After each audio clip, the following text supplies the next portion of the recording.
Hello everyone, Loksa here. Hope I'm audible Hi, to all. good. Yes, you are audible. Good morning. Okay, thank you. So we'll give couple more minutes to others to join. Can see still people are joining.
All right, so let's get started.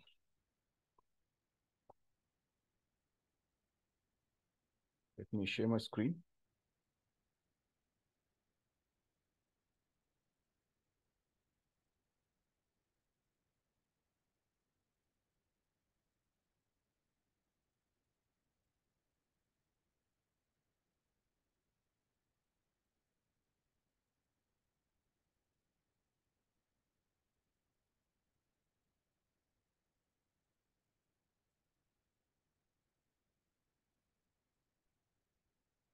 So you're all here for DevOps training.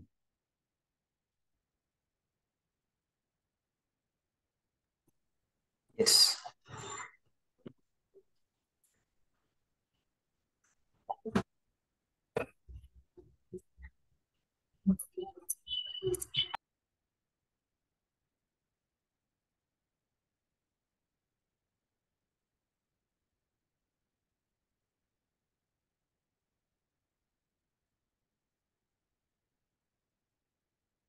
All right, so good morning all. I'm Loksai. I'll be your instructor for this training program. So we are here for our DevOps training, and today will be the introduction. So before we get into the actual course content and the plan, let's have a quick introduction about the course content, what we're going to learn about. And I would like to understand about your profile, your experience, and your expectation in this training. So let's have a quick round of introduction. Well,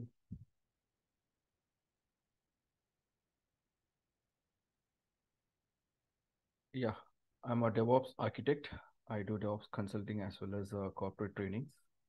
So with around 16 plus years of experience in IT, I do have experience in application development as well as cloud migration, and currently working on DevOps implementations and legacy modernization. This is what my current role. And when it comes to the training requirements, I have handled various corporate trainings like Cognizant, IBM, SunGard, Vantas, in order to fulfill their project requirements as well as the tools requirement. And also I do consulting for most of the organizations to adopt to their cloud platform and as well as to implement DevOps.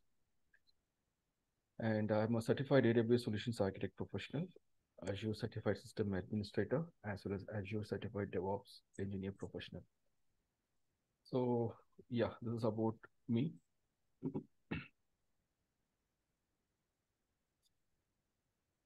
So first things first.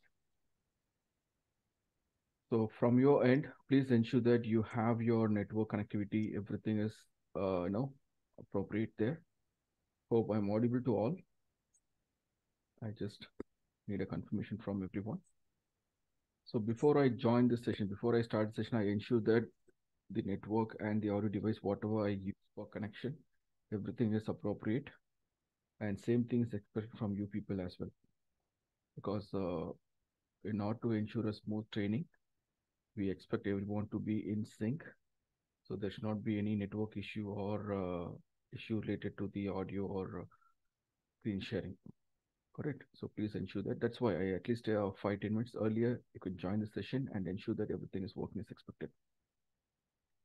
And second thing is it's online. Hi, Lopsy. Good morning. Sorry. Actually, your voice is very low, so everyone is also pinging on chat. Yeah, I'm seeing that, but it's not for everyone, right? Like others can able to see properly. What's the problem there? See, everyone is, I think, writing on the chat. No, it's okay. think the Voice voice is fine. It's good for No, me. I'm getting feedback from manageable. everyone. Yeah. So please ensure that you have a, yeah, Yeah, now it's better, right? okay. All right.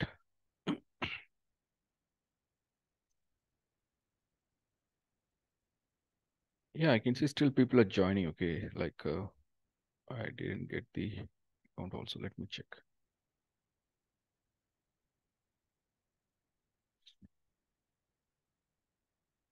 Hope you all received your course curriculum, right? What you're going to learn? What is the content? Did you get a chance to go through that? No, not received. Okay.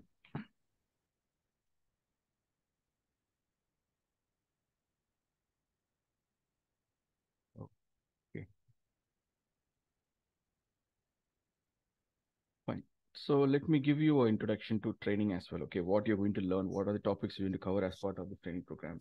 And as you all know, this training will be for this month, right? Like it's a weekend program.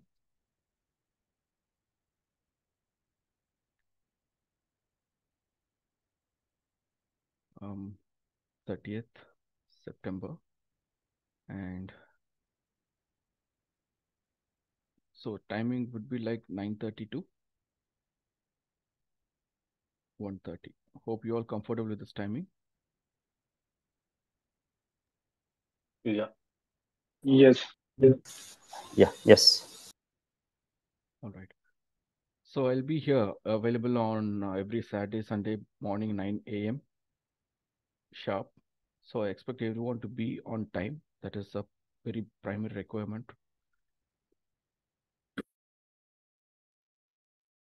And it will go for 4 hours. Okay, 9:30 to 1:30 will be the 4 hours training session. And I'll be giving the list of modules that you're going to cover as part of this training. So today is day 1.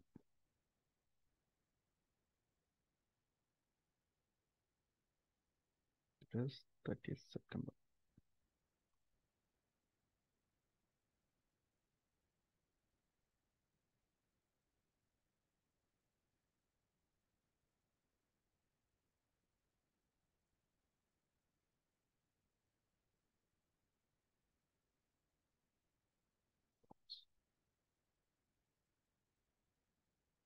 Yes, so guys, for your information, all these sessions are getting recorded.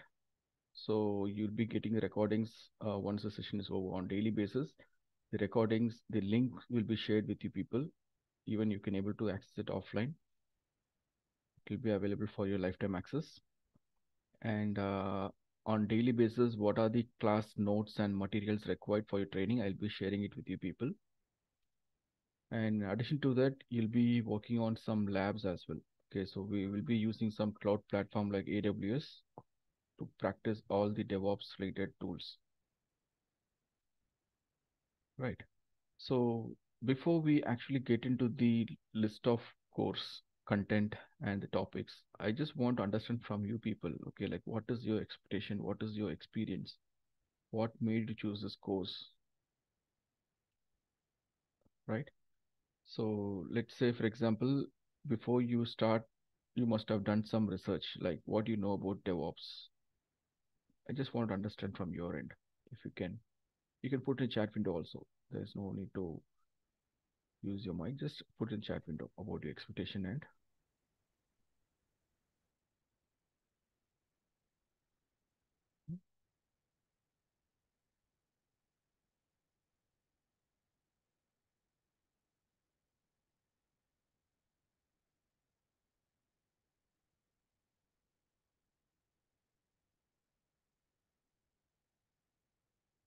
guys, I'm audible. Oh, you said we Yes, should you are write it audible. in the chat. Yeah, please go ahead.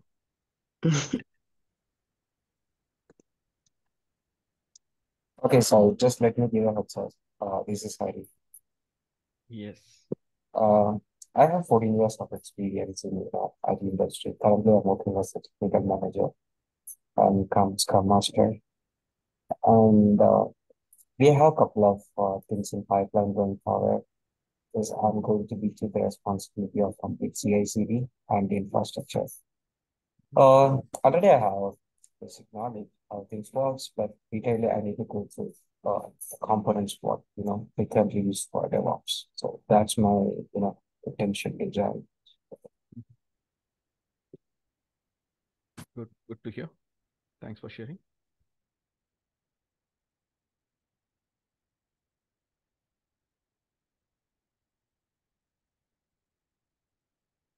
Anyone else would like to?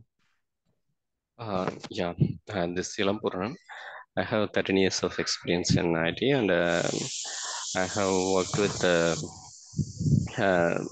DevOps. Basic knowledge I have, and past 1 year I have worked with and DevOps as well. So we used the Git as a repository and Git and AWS. So have some knowledge in Docker and Kubernetes.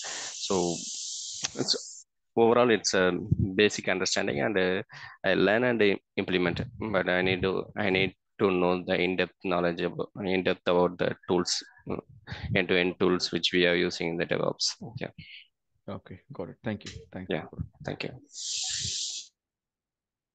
So any freshers here, people who are just completed the graduation, or people who are completely new to DevOps? Myself. Yeah, myself also. Yeah, I'm Yeah, new to the myself DevOps. also. Okay, so I guess I'm also. okay. So I guess you must be a fresher from college, just recently completed graduation, or you must be from different stream Mm, and DevOps. No, actually, we are not a fresher, but we don't have knowledge about DevOps and that all the related tools. That is what my question actually. So Yeah, if you are yeah. completely new to DevOps, you are working on some stream, already you're working your expertise in that area. So what made you choose this? Why you are towards DevOps now? Change of career for me. Because that is what the key point, right? We should, before we learn something, there should be a trigger, right? We should, that interest, how you got that. That's what I just wanted to understand. Like So sometimes we'll be learning, we'll be working in an environment for many years, and due to some project expectation or demand, we are forced to learn this, right? That also happens sometimes. yeah, so I've always worked as a business analyst, but over the years it's become more, the requirements have become more technical to have that knowledge, which I don't. So this is my way of introducing it to myself. Okay, I'm speaking with. Tayo. Okay, so fine. So what is your business analyst, right? You are into any technical background? No, none. Okay. No technical background. Okay. All right. So anyone else want to proceed? Hi, this is Mitul here. Yep. I'm carrying 11 plus years of experience in IT technical, and I have worked with few, healthcare industries like eClinical Works, Hobbs Healthcare, then Medicine, and now I'm with Allscripts. So I'm in, like IT project manager, and DevOps is something like in my industry, there is a continuous demand to upgrade the skills. So DevOps, why I chose that in future, I'm interested to work on these all tools like Kubernetes and Docker, especially. And I would like to opt in the certificates for Kubernetes, like certified Kubernetes administrator, and there is another certificate I don't know what is about. So that's what make me choose this course. Okay. Good. Thank you. Thanks for that. Yeah, hi, good morning. Amit this side. Yeah. So I have a total 12-year experience as in the IT industry. Okay, I'm working as a IT support manager. So I'm looking forward to get the knowledge of the tools and especially for the DevOps tools. Okay. Good. So anyone from the freshers point of view, like who just completed graduation, any freshers in this batch? No. Okay. No problem. Thank you. Thank you. Thanks for your inputs. So this is just to know, understand your current profile and your expectation, and accordingly I can able to plan these sessions, because as per my workflow, right, whenever I consider a training, so I do train the people from various streams, from various industries. Okay, so if you are all completely the experienced people who are already having experience in DevOps, and if you want to gain more knowledge on DevOps, that level of training would be completely different. Okay, and even if there is a fresher in my batch, my training workflow will start on freshers point of view. So I ensure that every fresher, fresher to DevOps, who are completely new to DevOps here, can able to understand the fundamentals thoroughly. And with this knowledge, you will be gaining a confidence to work on your real-time projects. Got it? So on that point of view, I'll just drive this training. And what are the modules we're going to cover? I'll be, starting from the scratch. That will help you to understand the core basics, and then you should be able to independently work on the module. Okay, for your experience level. On that perspective, I'll just drive this. Hope that will help. Yes, sir. Okay. All right. No problem, Harsha. Thanks for the sharing that. Thank you. Thank you. So now let's have a quick glimpse of our training program. So we have just started today. And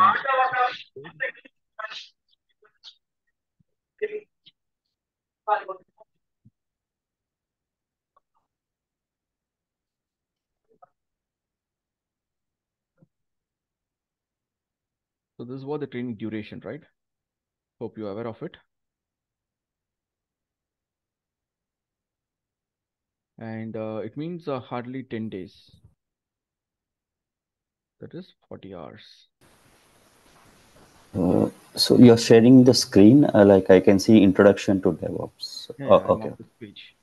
Yeah. So duration is 10 days of training, and it'll go for 40 hours. So this 40 hours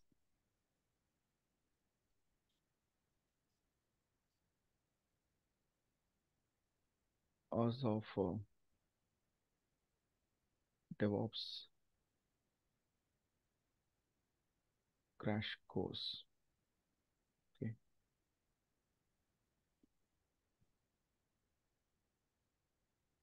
So this 40 hours of DevOps crash course, we are going to learn many important DevOps modules.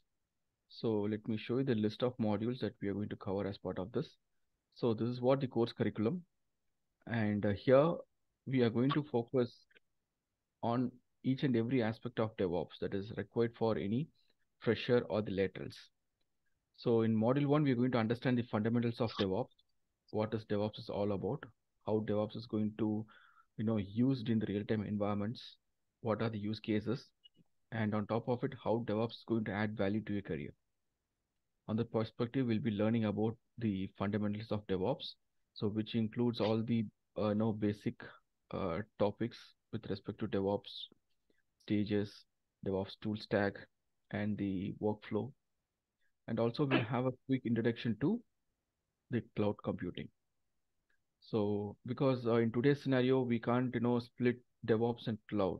Okay, both should go hand in hand, so that it'll be easy for us to implement the things in a better way. So as part of this module, you'll be learning about the fundamentals of DevOps, an introduction to DevOps, and also you'll be accessing to your cloud platform for further practice.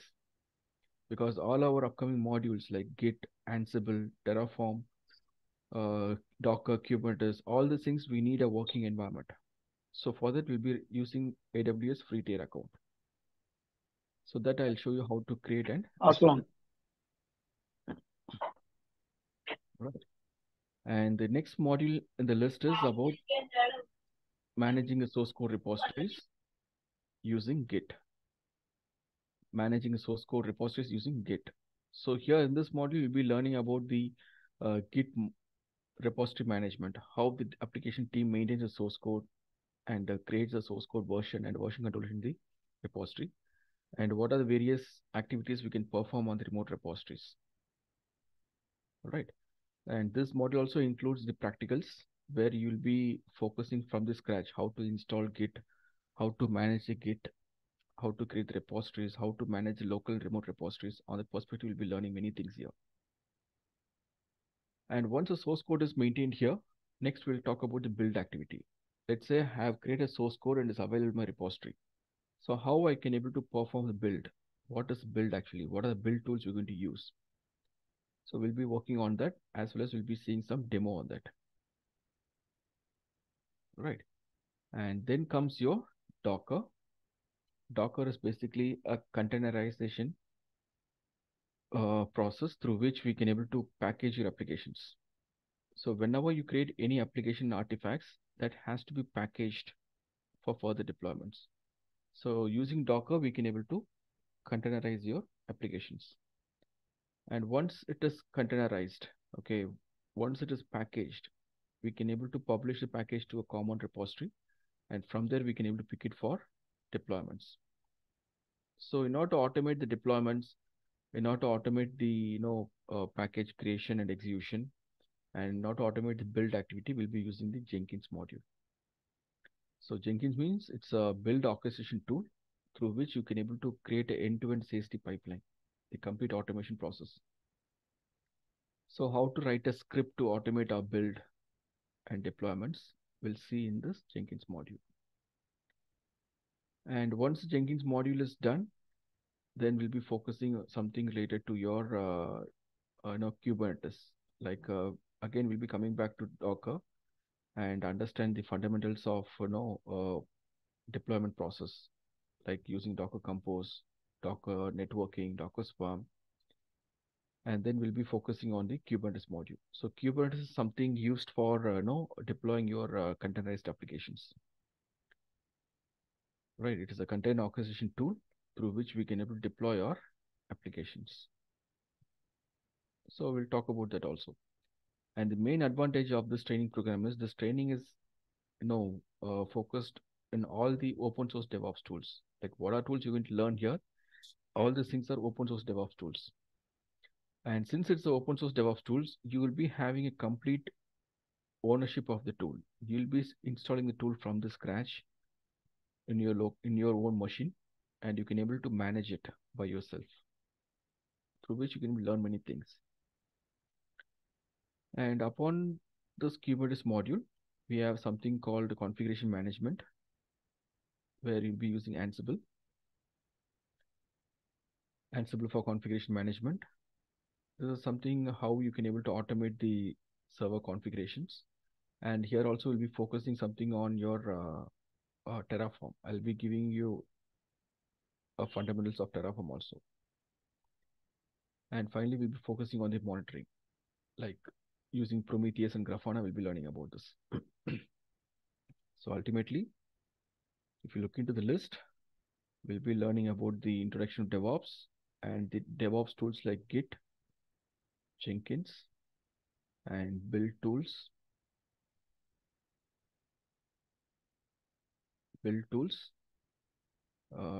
Docker, Kubernetes, Ansible, Terraform, Prometheus, and Grafana.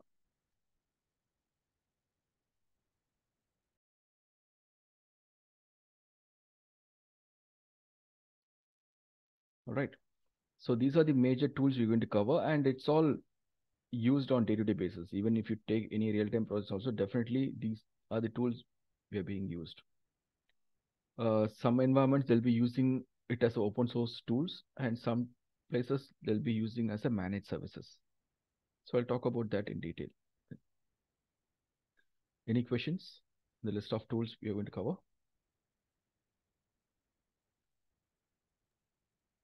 I have one. Basically, for automation, do we need any scripting language to learn? Yes. So whenever we talk about the Jenkins, your Kubernetes, Ansible, Terraform, all these things are used to automate the process. Like if you want to automate your build and deployments, if you want to automate the just deployments, or if you want to automate the infrastructure provisioning and configuration, we'll be using these tools.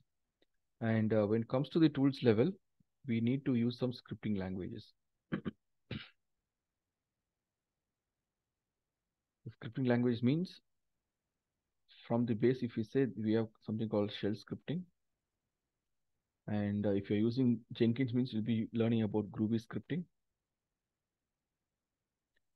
And if it is Ansible or Kubernetes, you need to learn about YAML scripting. And apart from this, there is something called Python scripting. So Python also, it's one of the important scripting languages that helps for automation. These are some prerequisites. So don't worry.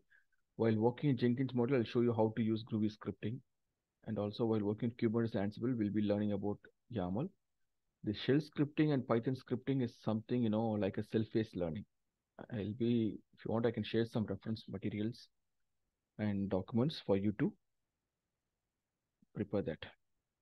And don't worry, at each and every level, we'll be learning some shell command, shell scripting only, starting from the Git module.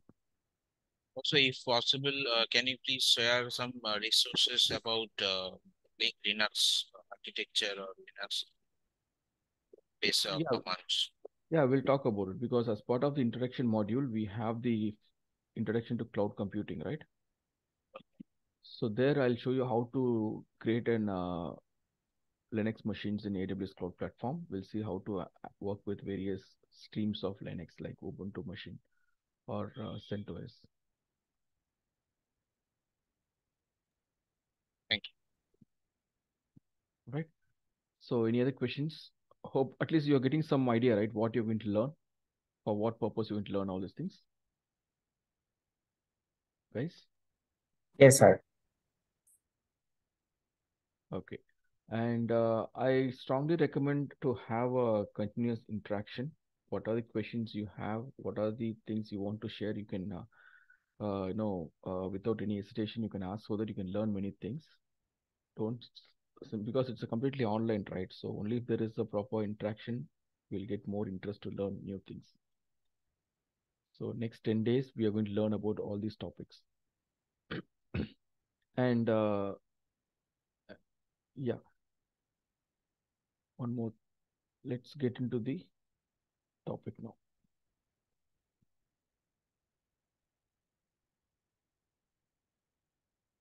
So according to you, at this point of time, what is DevOps?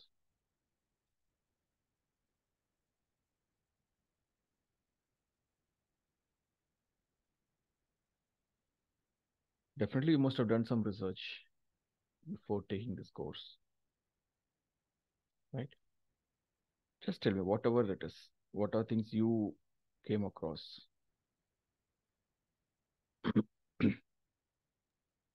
So basically, DevOps will help us to simplify the process. We can put across the tools like we can talk about what are the tools we have by using that. We can speed up. We can help the technical operations developers and other teams to work together and deliver the needs ASAP. And moreover, how fast or how quick these tools will help us to build our highly uh, quick environment. I can say that we can cut down the gaps between the teams. So all together, it's like cross-functional teams all together work together. And what are the process inside any of the teams and between the teams that can be, that can be implemented or, used in a proper way. That's what I can tell now. Right.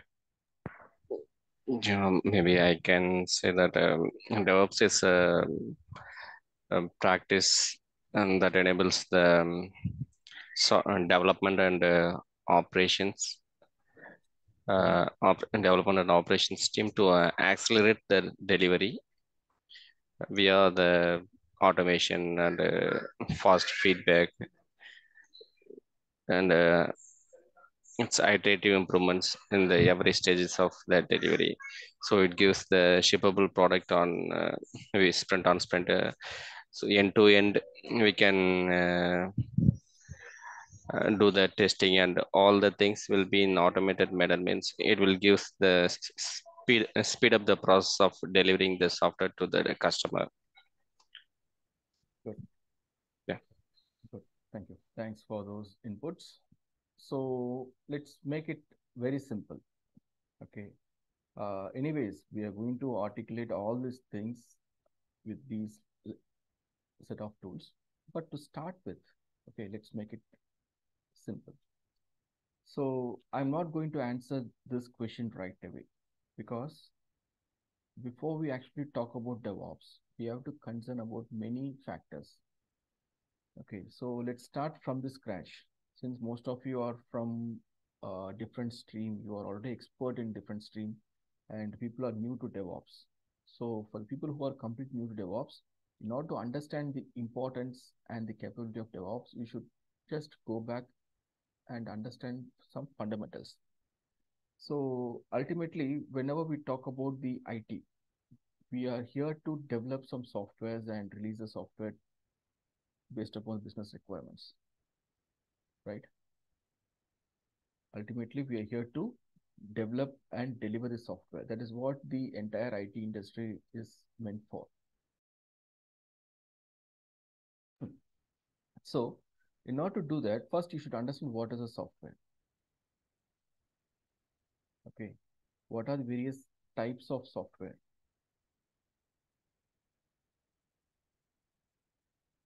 Okay, so software is nothing but any application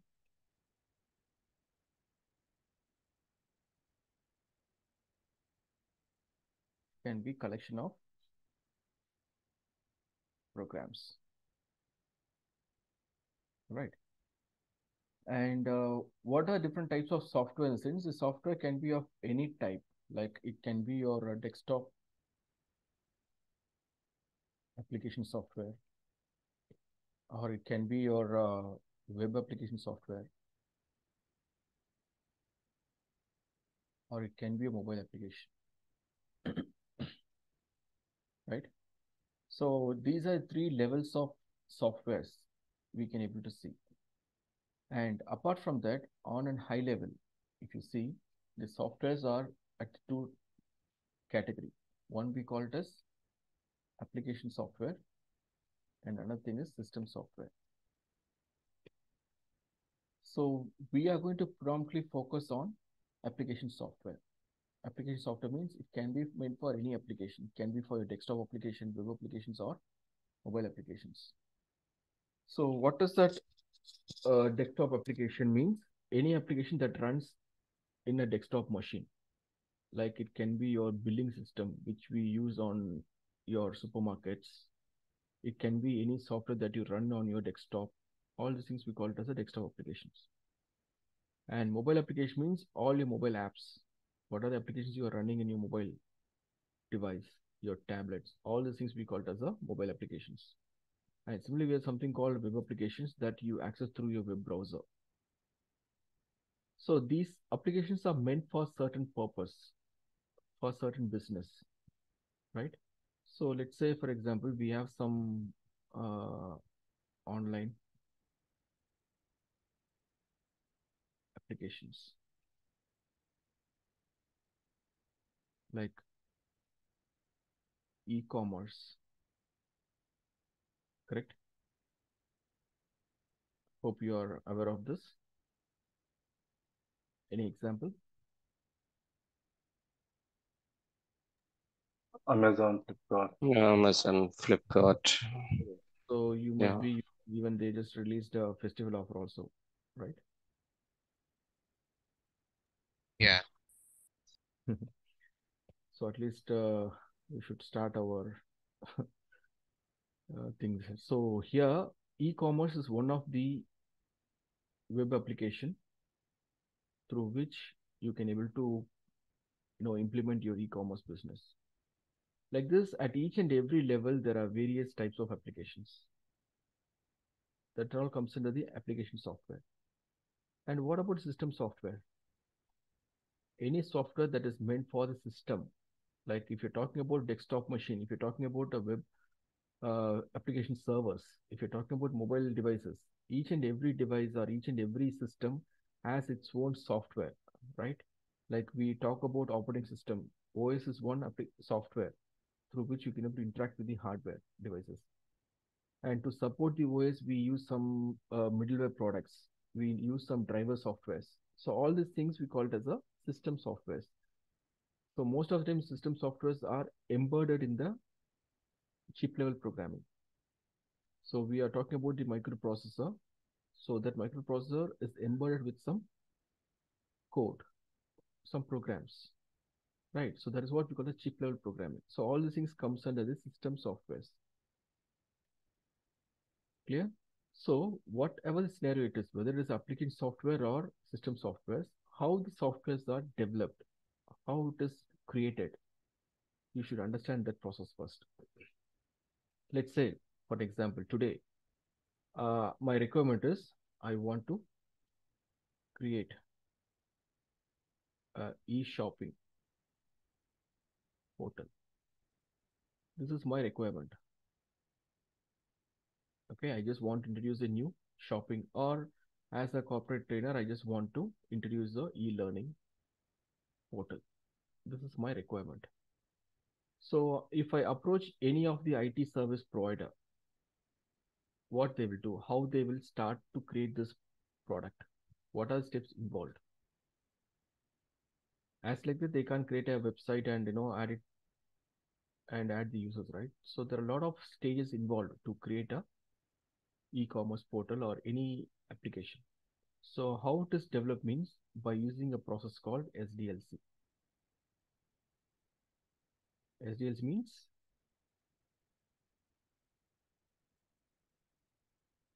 software development lifecycle.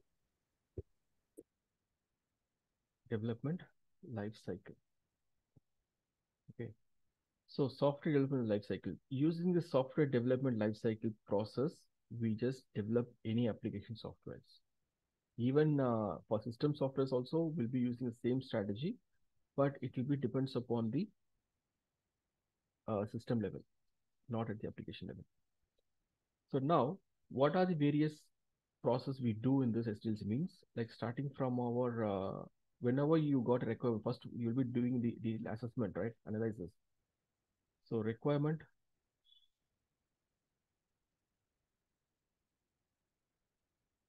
analysis.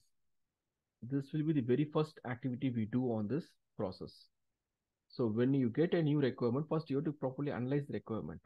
What is it actually, and what is the actual expectation from the customer? Are we really good with the requirement or not? Did we really understood the requirement or not? And whether that requirement is feasible, how much resources we need to complete the requirement, how much duration it takes to complete the requirement. So all this thing has to be analyzed at the very initial stage. And once the analysis is completed, what are things you have analyzed that you're going to document and design it? Right, that is what we call it as a design phase. So design means what are things you have analyzed as part of your analysis or assessment, you'll be designing it. Because once you keep it documented, right, it will be easy for everyone to review and stick to the process. So first analyze the thing, based upon analysis the result, just design the document, and once the design is approved by the customer, correct, once it is fulfilling all the requirements, then it will be subjected to development. Develop means actual coding. So developers will use their programming language, which programming language used for the purpose, they can able to use the programming language and code it. Once the coding is completed, they'll be testing it. So testing is one of the important phase through which we can able to ensure that what are the things we have analyzed, what are the things we have designed, developer has coded it without any deviation. So whether the customer's expectation is satisfied or not, that will be ensured only with proper testing. And once the testing is completed, then we'll be implementing it. Implementation means what? It is a production release.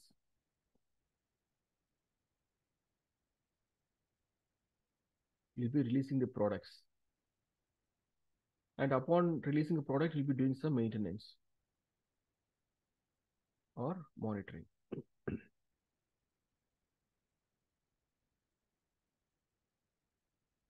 So these are the various stages involved in your SDLC process, a typical SDLC process. And we were using this process not just for today, okay? It has been used for many years, okay? Even 60, 70 years when the computing was introduced, till since then, this process is in place. So in order to achieve this, there are various strategies, various execution process were implemented. So all these things can be very well implemented by using the waterfall model. So what does a waterfall model means? This waterfall model is used to implement all these things. What are stages we have seen so far? Using this waterfall model,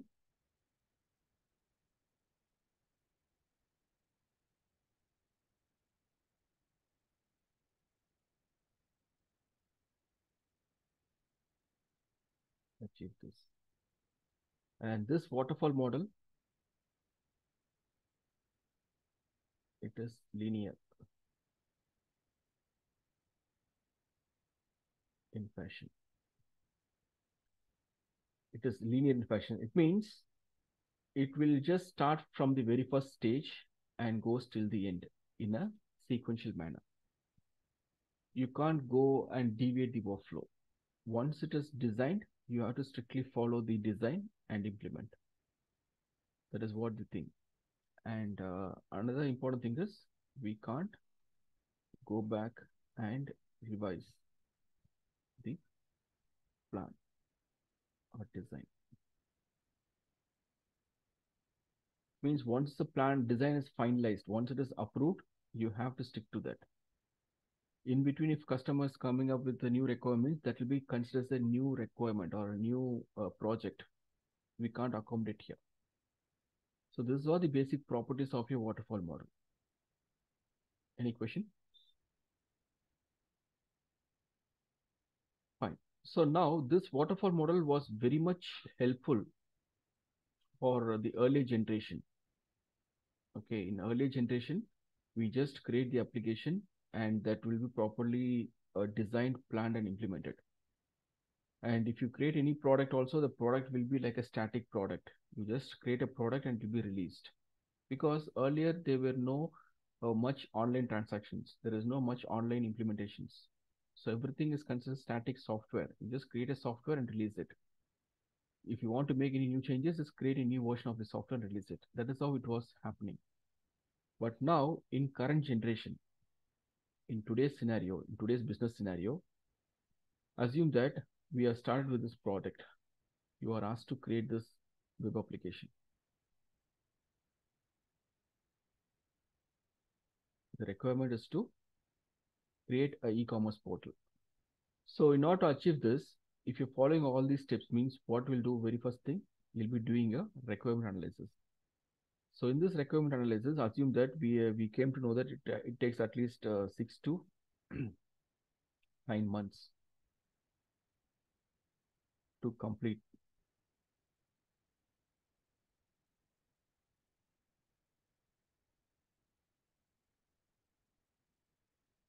Product. Okay, it won't take 6 to 9 months. No, just within 2 months you can complete this. That's not a big deal. I'm just giving you some example. So here, to complete this project, as per the analysis, we have noticed that it takes around 6 to 9 months. So for 6 to 9 months, we are going to create this product, and it has been designed and approved also, it's fine. Now, assume that the developer has started the coding and the project is almost in the 5th month. Okay, during the 5th month of the project, there is some development and testing is happening. So during that phase, if customer want to introduce any new feature, like he's saying like already we have planned for something, but now we want to introduce new feature to this particular project, means it is not possible in waterfall model. That's what the main drawback of waterfall model. Got it? So the main drawback here cannot accommodate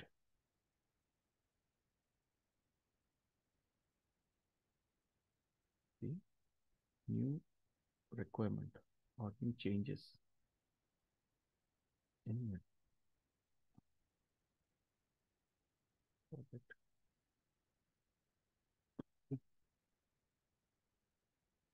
So if any new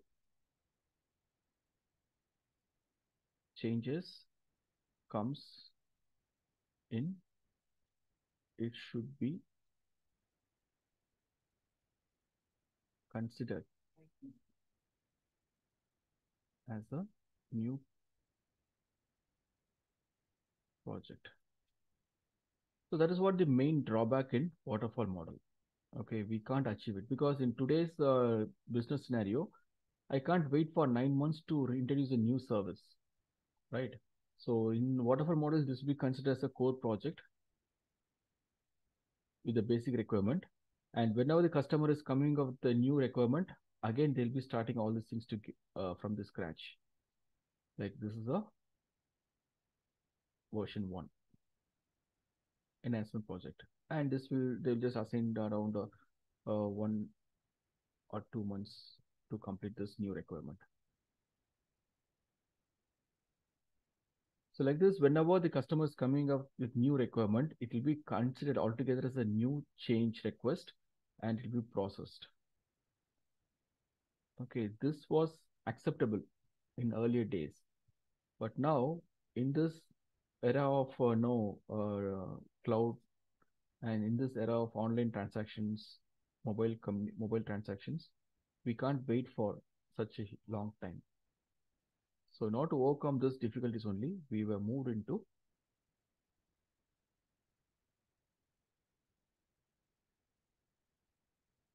agile methodology.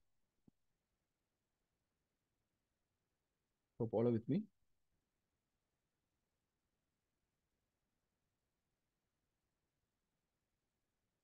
Guys, hope I'm audible to all. Yes. Okay. So in agile methodology also, we are going to follow the same SDLC strategy. Okay, the SDLC strategy will never change. It is just we are going to perform the same activity. And here the point is, we are not going to create the application as a whole. As like your waterfall model, we are not going to consider the entire project as a whole application. What we do means first we will split the whole application into various modules.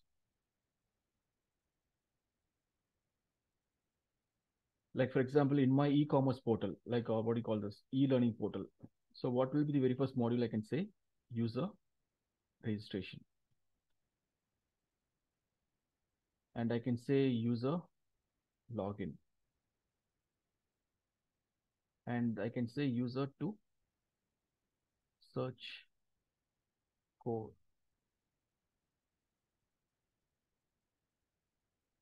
And then user to register.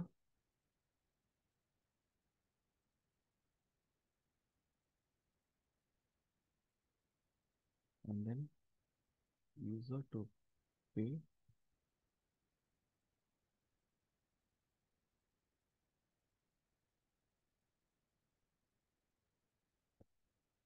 So like this, there are various activities we can able to perform in this particular module. These are the various tasks that you're going to do in this portal. Like this, if you take your Amazon.com, as an end user, first you will log in, you will create an account, you will log into the account, you'll search for a product, and you'll be, placing your order. All these things are some activities. So whatever the application you will develop, first it will be divided into various modules, and these modules are also called as iterations. All right. In Agile methodology, all these things are called as an iteration. So what happens now? The very first module or iteration will be independently processed. I can call it as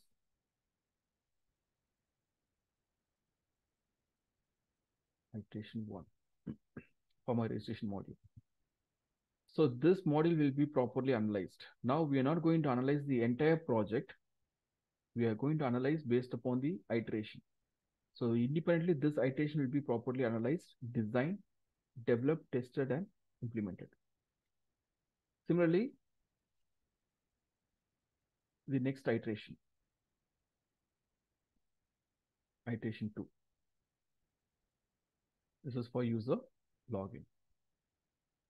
So like this, how many iterations you have, how many modules you have, each and every module can be independently analyzed, designed, developed, and tested. And which will allow the team to accommodate the parallel development. More than one team or more than one developers can able to work on all these modules in general. So now, while we are working on this particular project, if customer is approaching you to introduce a new feature, or if they want to add new capability to this, what means we can accommodate it. We can able to add that as a new iteration altogether, and that can be handled independently.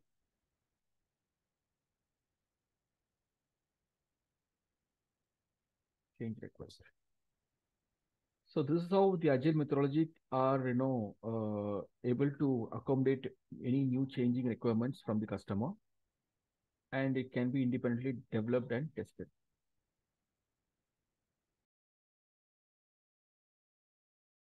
Hope you can understand the difference between waterfall and Agile methodology, guys. Yes. Any questions here from anyone? Are you able to understand? Am I making it clear to all? Yes, I. Okay, thank you. So now the point is, using Agile methodology, what are things we can able to achieve?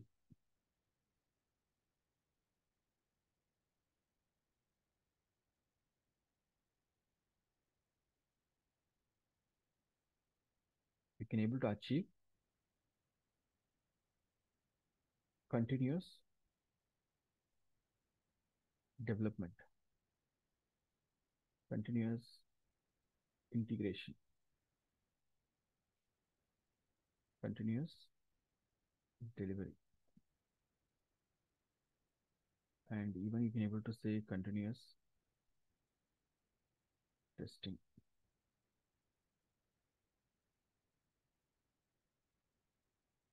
Okay, so these are the 4 important activities we can able to achieve using Agile methodology. Continuous development means whenever the new requirement comes in, we are not waiting for others. Okay, we can able to independently develop it by creating a new iteration. Let's say today my developer is working on this thing, means I can assign one more iteration for the same developer or different developer to continue the development activity. So my coding activity will not stop there.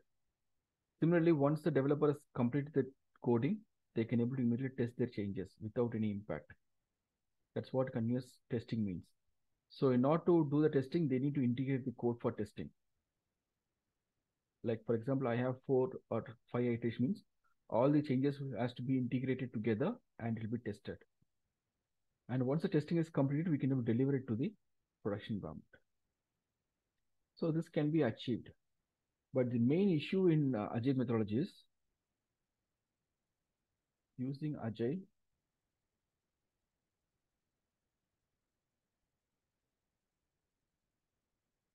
we can achieve continuous delivery, but not continuous deployment. So this is the main drawback of Agile methodology. Okay, we can able to achieve continuous delivery, but we cannot achieve continuous deployment. So what is the difference between continuous delivery and deployment? That you should be very clear. So whenever we talk about the Agile methodology, as I said, the whole application is split into various modules. And each and every module can be independently developed by the developers, and it can be tested, and it can be delivered. But in order to deliver this product, right, they have to seek approval from all the stakeholders. Who are all the teams involved in the process? It can be the infra team, it can be the testing team, it can be development team, the release management team, every team, all the teams who are involved in the process, they should give approval. And without proper approval, you can't move anything to the production environment. Clear? So that's what we call it as the continuous delivery means.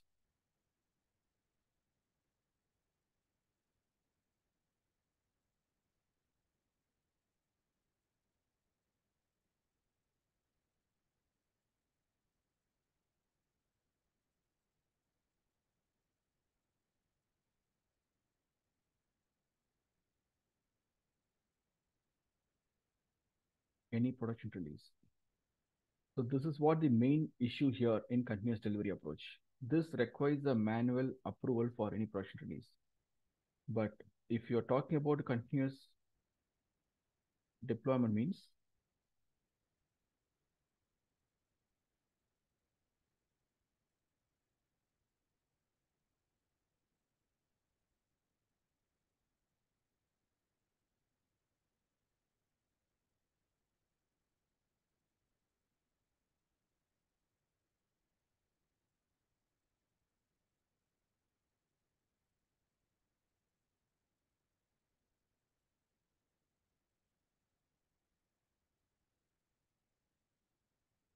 okay, that is what it means. So any manual approval or intervention to production release. So this is how we should be able to understand. So that is the main drawback of Agile methodology. We can achieve continuous delivery with proper approval. And if any one of the team is not approving, then you can't release to prod. But continuous deployment means it is the capability of your entire SDLC process to automatically deploy your product to the production environment without any manual intervention. That's what the capability here. And this capability is what required in today's market. Because for each and every release, I can't wait for approval.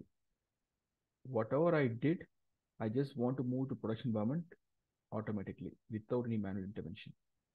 So which cannot be achieved using Agile methodology because of its process, because of its strategy. So in order to overcome this issue only, we are introducing to DevOps. Right. So ultimately DevOps is a software development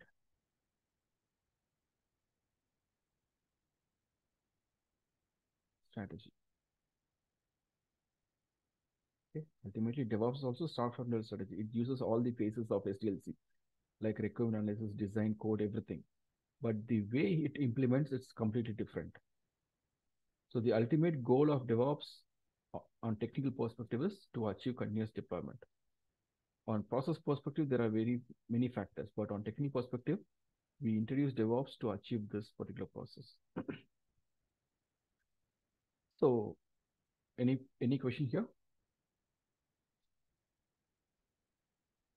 So, can you able to understand the evolution now? How we are moving towards DevOps? Why we are leading towards DevOps? Can you able to understand the? Yeah.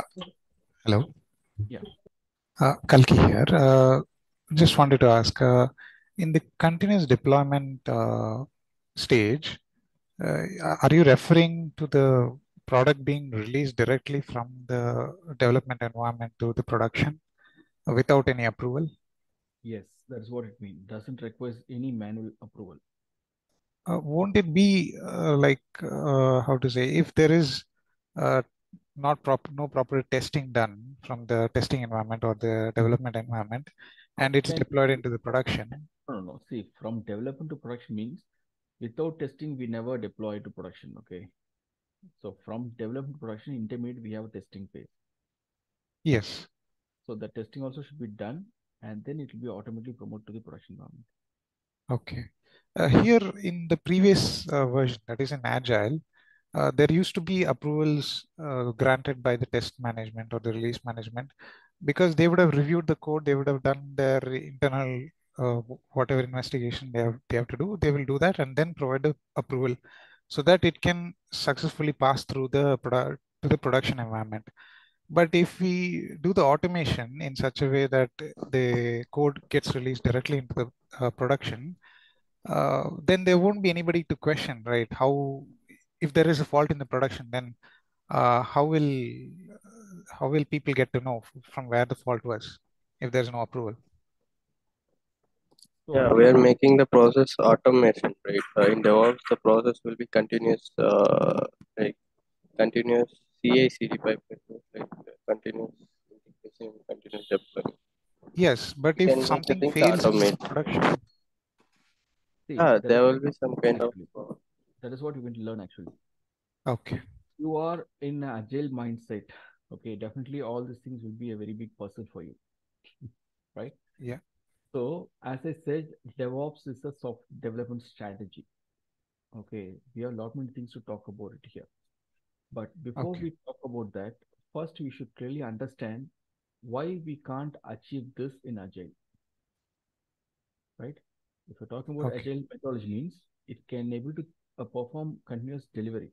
It means as just now you said, in Agile methodology, you have a release manager's approval, the testing team's approval, and they will do all sort of review and they will be promoting it, right? Yes. But why can't you automate all those things in Agile? What is stopping there? Can't you automate those processes? Yes. Can't do it in Agile methodology because the basic property of Agile methodology will not allow that. It is not meant for that purpose. Okay. So in order to overcome that only, we are going to simply use DevOps process. And DevOps is not a tool. It is just a strategy. Strategy means a process. So through this process, we can achieve it. Okay. So I'll talk about it. Okay. How the strategy is defined, on what basis we are going to create a strategy. We'll talk about it. Sure. Before you create a strategy, first you should clearly understand why we can't achieve it here. Okay. What's the reason for it? Yeah. So let's say, for example, consider I have nearly 3 modules. In this case, in this Agile methodology, I have nearly 3 modules like iteration 1, 2, and 3. Okay. So I have assigned a dedicated developers to work on these 3 modules, and they put a lot of effort to understand the design and coding and testing. So testing is completed here. Correct. And now their code is ready for production. Though they've done a thorough testing, if they're ready for production release, still they can't do it by themselves. As a developer, they can't directly move their code to production environment, even though they have completed all sort of testing. Yes. Correct. They have to seek the approval from the release management team, as well as all the stakeholders who are involved in the process. Only if they approve, it will be released to the production environment. Why that gap is having there? Similarly, for iteration 2, though they have done with the testing, they can't directly move the code to production environment. They have to seek approval. Okay. Why? Because developers, they are working on their own individual module. Testing team, they are testing their individual module. Iteration 1 means they're just testing only that particular module and related things. So they're not sure about what others are doing. Let's say if he's working user registration means because of his changes, will there be any impact in the login module or not?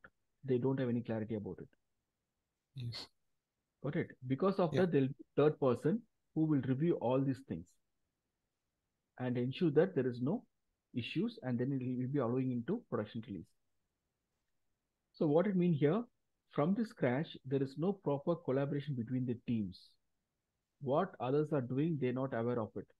Because of that only, at the end, even after testing the product, just before the production release, they need a third person to review and approve it. Yes. Causing a delay. Correct? So this is Okay. what the main issue in the agile methodology. So first thing is we have to break this. For that only we introduce it to DevOps. So ultimately DevOps is a software development strategy which helps to promote the collaboration, first of all,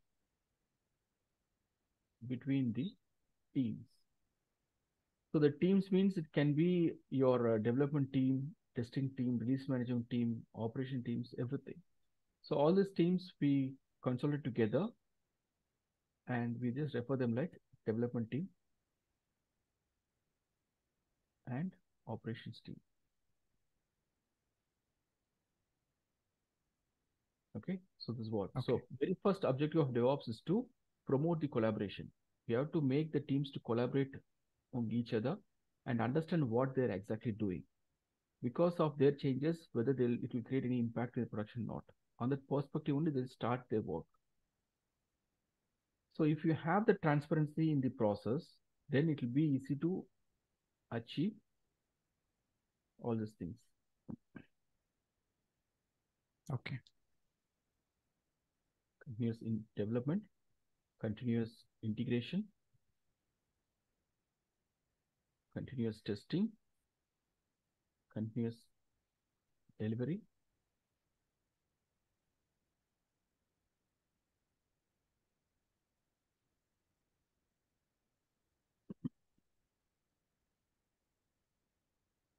deployment, and continuous monitoring as well. Hope you can understand definition now. You can able to understand DevOps now. So ultimately, DevOps is a software development strategy which helps to promote the collaboration between the teams, like the development teams and the operation teams, to achieve continuous development, continuous integration, testing, delivery, deployment, and continuous monitoring in an automated fashion. After creating the collaboration, we are not going to do it manually. Everything should be automated. Got it? So that is what a DevOps is all about. So if anyone asked you what does DevOps mean, this should be a relevant response. Any question here? Guys, are you able to understand the term DevOps now? What is DevOps? Yeah. Yes, sir. So I'm making things clear to all, right? So this is how you should be able to understand, okay, starting from the scratch, how the software is developed and what are difficulties they face during each and every, process. And now if you're using DevOps means how we are going to achieve it. What is the DevOps is all about? What are the various stages of DevOps? All these things we should be very clear. And in order to achieve this, there are some prerequisites. Okay. It is not like a prerequisites. It is something like a process change, we can say. So in order to define these prerequisites or do a process change, certainly we should go back to our previous levels like waterfall model and agile methodology. So if you look into this waterfall model, I told you it is linear in fashion and it cannot accommodate any new changes during the project development phase, right? Hope you agree to that. But my question is why it cannot accommodate the new change? What is stopping there? You have to understand the root cause. Then only you can able to come up with a solution. Why I am unable to achieve this here?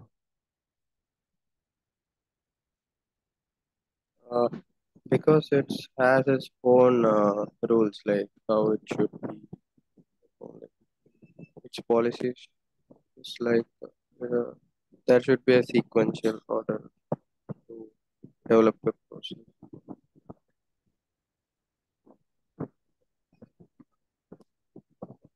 I'm not getting you.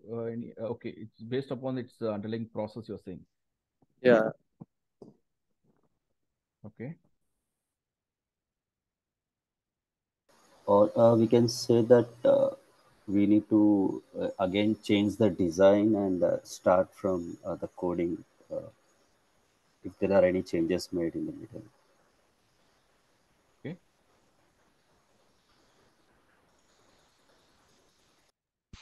So in waterfall model, if you're into the SDLC life cycle, if you're for saying if you are in the coding phase, we are gathering the requirement and designed, and then if you are going to the development, in the mid of the development, that if there are any new requirements coming, means it will stop the maybe till the development mid of the development time. We will spend 1 or 2 months of time.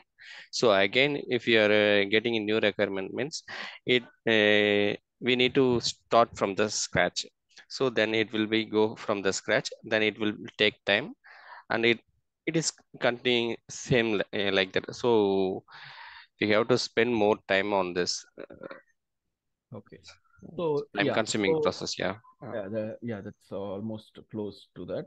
So point here is it is purely based upon the application architecture.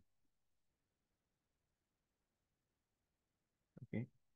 It was purely based upon the application architecture. So in the earlier days, okay, now only we are talking about mobile computing and online web applications and all. But the softwares were developed even 60, 70 years back, right? In 60, 70 years back, what was the application? What was the business? For what purpose they have the software programs and applications? Today, if you're talking about, means you can talk about online banking, e-commerce portal, mobile applications, mail servers, right? But in last 60, 70 years back, what was their business? For what purpose they need this software? A lot of businesses involved, okay? Like, for example, your trading, right? Shipments, trainings, logistics, right? Defense. And defense, and what else? Insurance, right? Banking, core banking, right? So all these businesses were there for many years. So they need a software to manage their business by the time. And when they started their application process, it was a very, very initial stage of computing. So, and software. So they just started with the application architecture called monolith application architecture. So in monolith application architecture, they just consider the whole software as an application, full application. It is a tightly coupled application architecture. So let's say today I got a requirement. Let's say for example, I just want to create a billing system. Just for an example, I'm giving you. I want to create a billing system. So what are the things you consider to create this?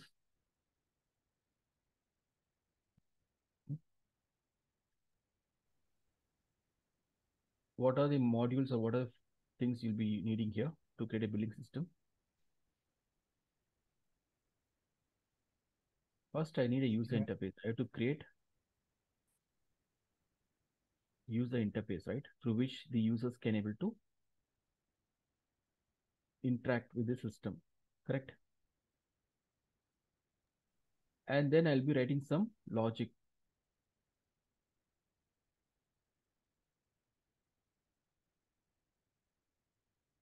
To validate the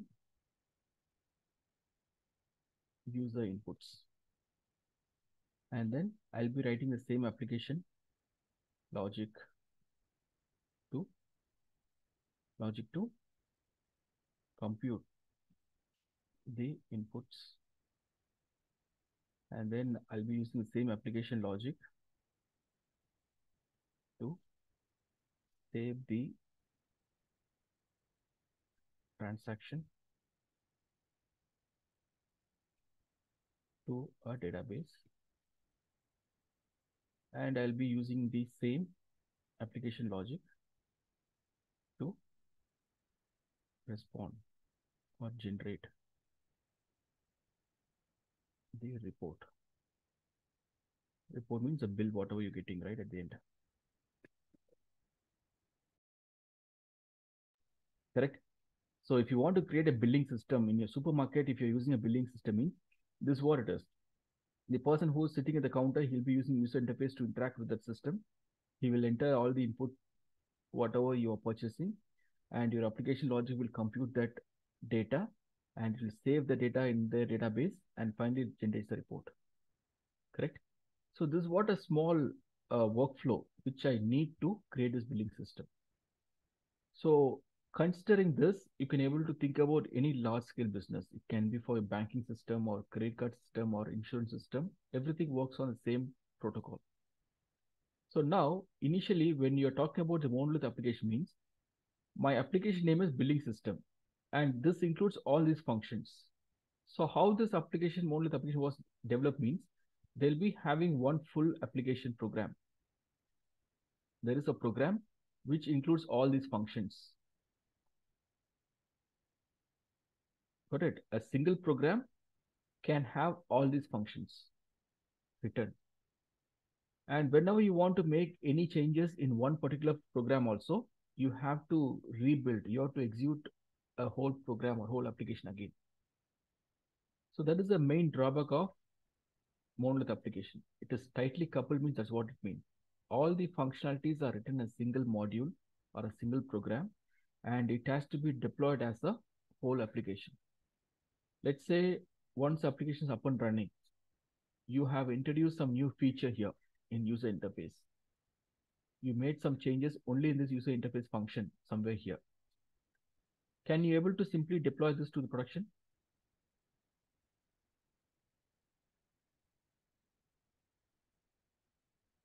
Out of 5, you just made only new changes here. Can you able to deploy this to production? No. No. Why? Because this function is also part of this program. So even if you make a change here, it will impact other programs or other functions. You have to deploy this whole application again. That is what the main drawback in monolith application architecture, which was used in waterfall model. That is the reason we can't accommodate new changes. If you try to accommodate new change means, then it has to rebuild. We have to rebuild other programs also. Because of your new requirement, the existing changes should not get impacted. So for that, what they do, they just consider a new project and they develop a new workflow for that. So clear? So to overcome this issues only, we were introduced to micro service based application architecture.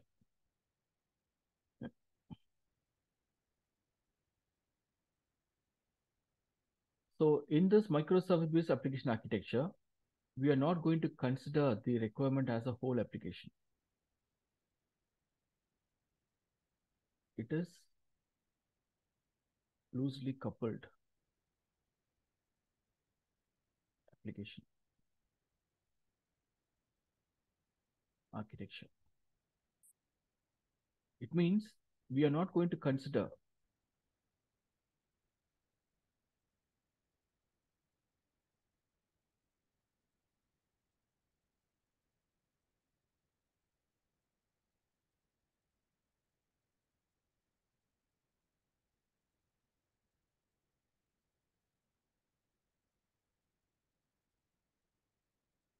service level. So what it means here, first of all, you should split the application very small. Like in Agile methodology, we have seen that, right? Like in Agile methodology, what I said, we have various modules somewhere. The actual application is split into various modules or iterations, I told you, in Agile methodology. So same thing is implemented here.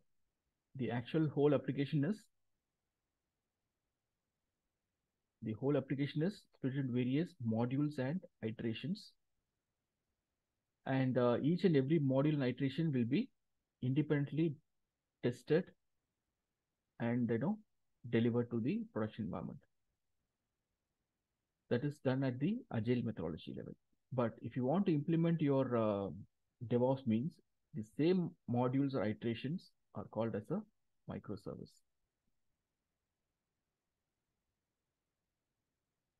Okay. So it means going forward, I never call any of this module or any of the function as a module or iteration. I call it as a service. That is what microservice architecture means.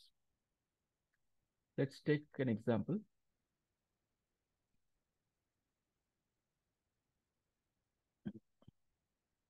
I think you said something about Amazon, right? This is my core application, e-commerce application. So can you tell me what are the modules we have here? What are the functions we have?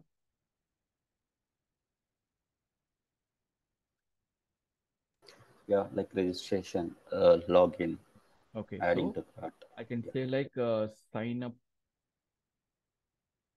module, and login means sign in, right? Okay, then search. Searching, yeah. Okay, then Add to cart. then Payment. then Tracking system as well. Like, if you order.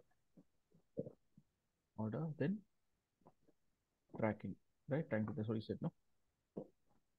Okay.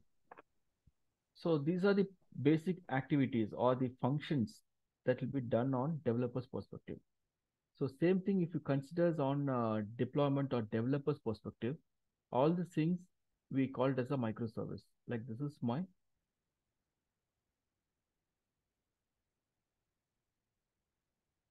microservice one.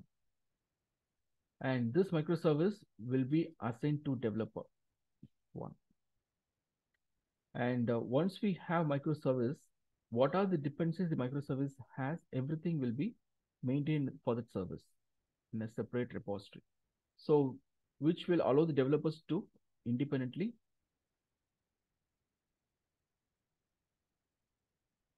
develop, that is independently code, test, and deploy to production.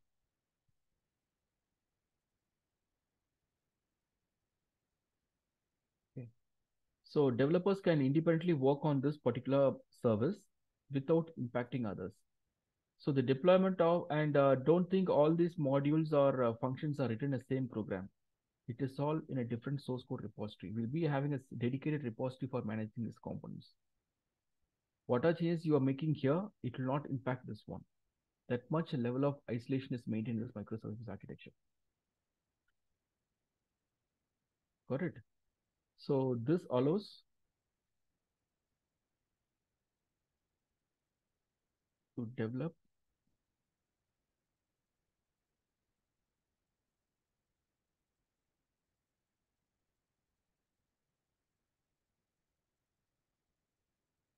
development, testing, and deployment.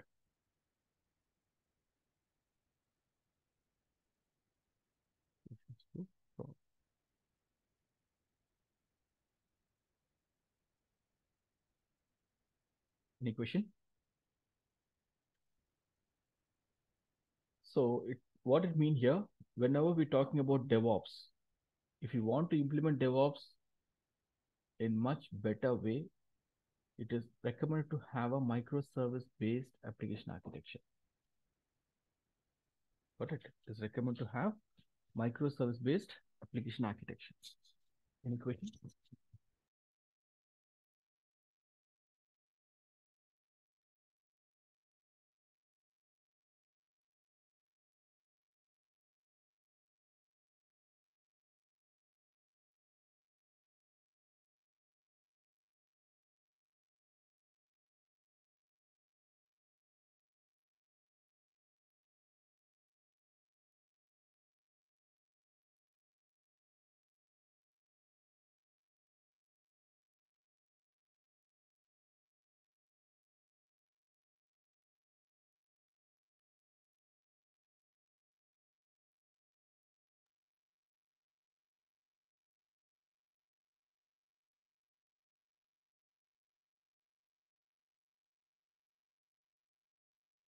Does you have any question here? No, sir. We are good. Okay. So who will create this microservice architecture? When it will get created means it's all done at the very, very earliest stage. I told you, right? The initial requirement. Whenever the customer is approaching for any new business opportunity, like if you want to create any project, means at the application level, the application owners, the application leads, application development team, they will be taking care of this activity. Based upon their recommendations only, the microservice architecture will be created, like how many modules they should have, what are dependencies they should have. Dependency means, let's say, if I'm talking about a sign up module, what are the things required here? What type of architecture we can have there? We have something called 3-tier application architecture.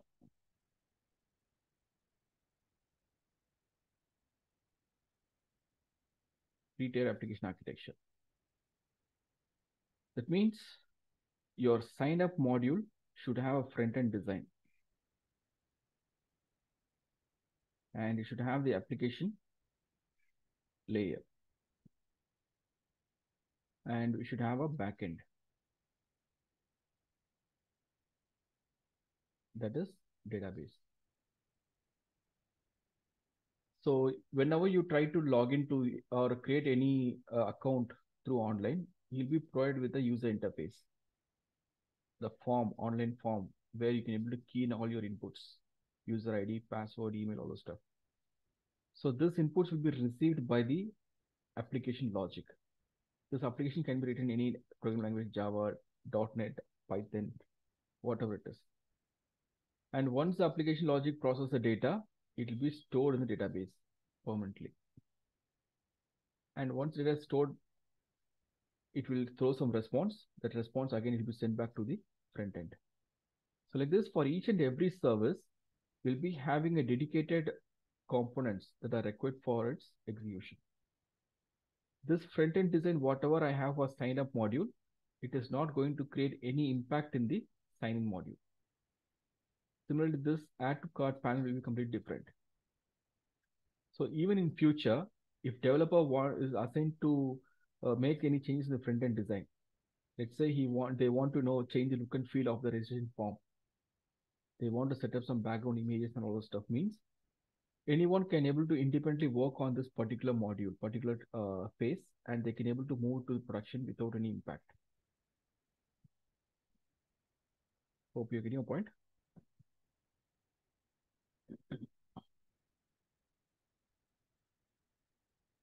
Guys, is that clear to all? Yes. Yes. Okay. So let's say, for example, if you are using this Amazon, right? This is what it is. So you can just imagine, okay, like how many services there must be having here. each and everything, the front-end design, when you click on this account creations process, it'll take me to the user registration page where I need to key in some inputs. If I click on continue, it will go back to my database. So all these things can be effectively done with the proper microservice-based architecture, each and everything for that matter. Correct. So if you want to achieve continuous deployment, your application architecture should be a microservice architecture. That is what the core requirement. If you're still running in sometimes no, we'll be using some partially microservice architecture, not completely. There'll be an environment where we can have partial microservice architecture. In such scenarios, we can implement both continuous delivery and deployment strategy. DevOps can able to accommodate continuous delivery as well as deployment. It's possible. If you want, I'll give you one real-time scenario. For one of my customers, when we tried to implement DevOps, okay, they were completely new to DevOps. So we were doing some feasibility study initially. Initially, their applications were developed using monolith application architecture, which was highly critical. So our recommendation is, if they want to implement DevOps and if they want to take it for a longer run, it is recommended to convert this monolith to microservice architecture. So on that perspective, if you try to convert from monolith to application to microservice base, means it involves a lot of effort, and a few critical components cannot be splitted. Okay, it is not that easy to break that chain. So such applications will be still remains as a monolith application. And what are the applications that can be easily bring out of that architecture? We can bring out and we can create a new workflow for that. So in that particular environment, what are the applications that are tightly coupled that requires some manual approval for deployment? We just introduce it with continuous delivery approach. And what are the applications that we have split it into microservice architecture, which doesn't have any dependency? We can able to maintain it through what is called continuous deployment approach. So like this, using DevOps depends upon the client's environment and their workflow. We can able to achieve both continuous delivery and deployment. Hope I'm able. You can able to understand things, right? Are we good with this? People who are completely new to DevOps can able to understand the importance now?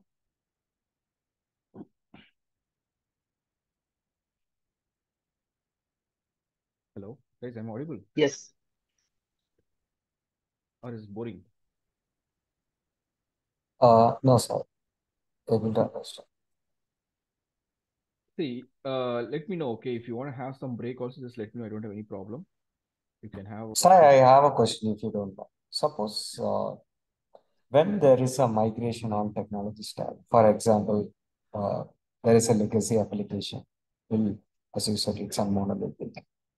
And again, there are some technologies, stack migration, like instead of using outdated one, just we are trying to build the same application or workflow with the new technologies or the latest one. Will the process remains the same? Because that we have two different. I have to refer the legacy and I have to build a new one using the different technology. So how does it work? I understood the process, but will the process remains the same or will it be any references or updates or anything would be, preferred? See, when it comes to the DevOps, right, it is a strategy. First of all, it is a strategy. And that strategy doesn't rely on any specific tool or technology. That is the first point you should understand. Correct. So, like, for example, today you are talking about Jenkins. You're talking about Kubernetes, you're talking about Docker. What if down the line after 10 years, Jenkins is not at all in the market? Kubernetes is not in the market. What do you do? So we are not relying on any specific tool. We are relying on the process. Though the tool might change, but the process, whatever defined, that should be capable to accommodate the new technology. That is how your DevOps strategy should be defined.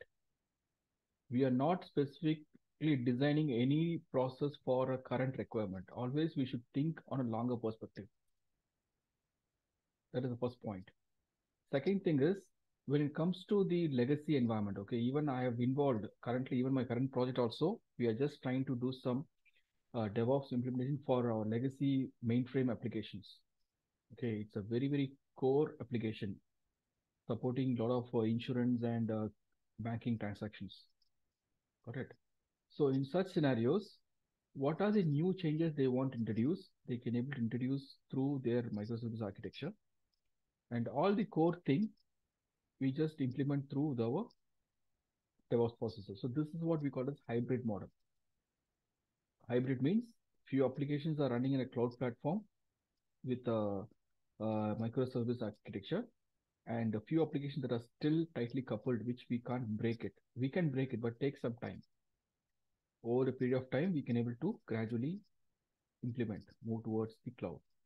So such things are still relying on the legacy environment, and the strategy, whatever defined, the strategy is same, but the tool stack is different. That is how we manage the flow in the hybrid model. So while implementing DevOps, you should clearly understand three important factors. Your target environment, where you're going to implement it, whether you're going to implement, because the target environment can be anything like the applications, whatever we use, it will be running in your cloud platform, or it can be running in your on-premises environment.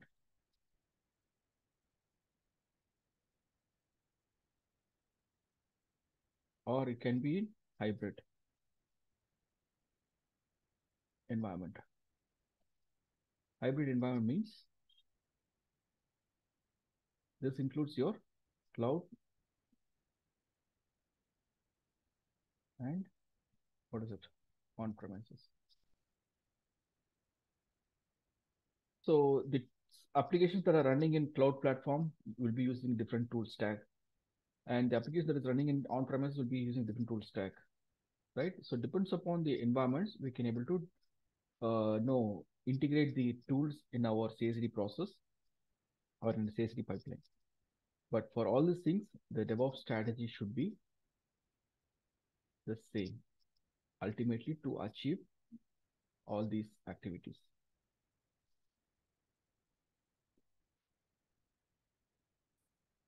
Does that answer the question or? Yes, sir. Got it. Yeah. So any other question from anyone?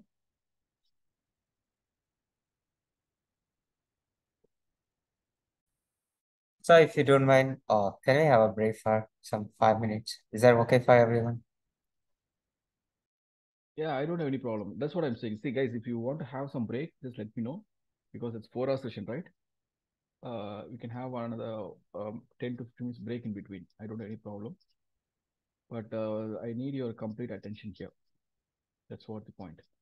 So how much time you need? Sure, 15 minutes is fine, I believe. 10 or 15? Then it's good. Whatever, I'm okay. Yeah, fine then. Carry on.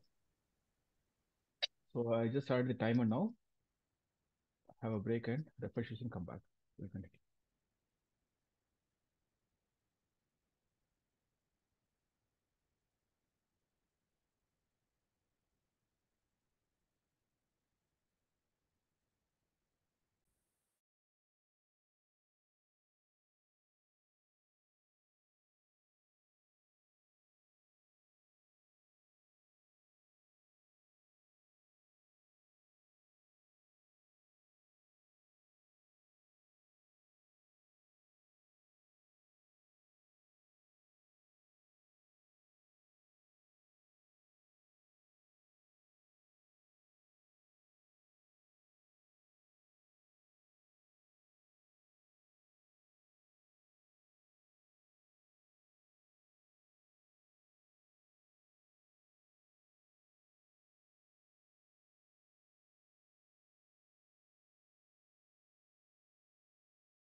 All right, so shall we continue?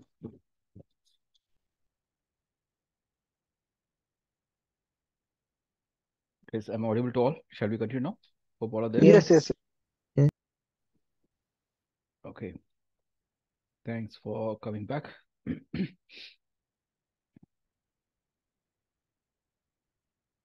All right, so we were talking about the importance of DevOps here, okay, in this introductory module. We just started with the introduction to DevOps, and we have seen what is the capability of DevOps now.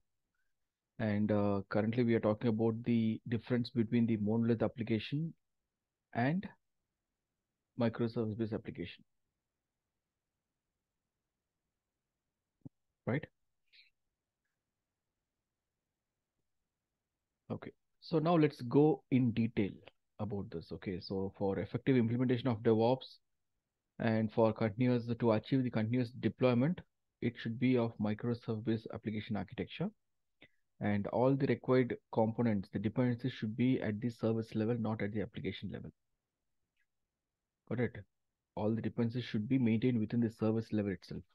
Then only it can be independently developed, tested, and deployed to production environment and achieve continuous deployment process. So now, how to achieve DevOps? How to implement DevOps? We know that what is DevOps is all about now, right? But how to achieve it?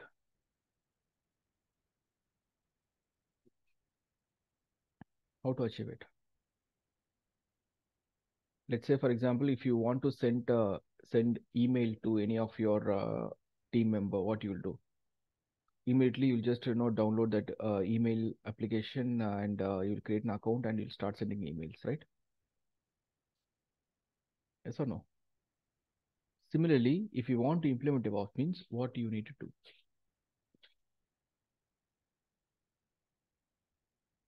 If it is a tool, directly I can simply get the tool, install, and then start using it.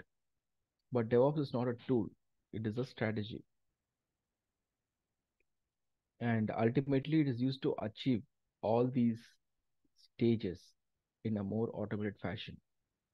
So in order to achieve this, in order to implement this, all that you should do is we have to first promote the collaboration between the teams. So first we have to bring all the teams together and understand their requirements, understand their pain points, identify the scope for automation, through which we can able to achieve all those things. So in order to promote the collaboration between the teams, what we need?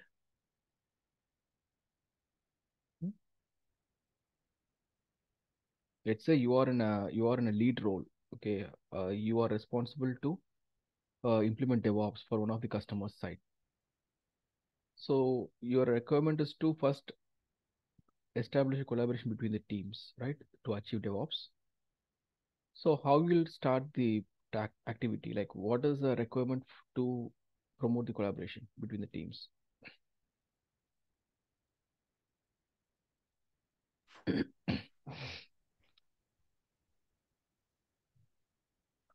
Understand and identify the task which is done by the sub individual teams.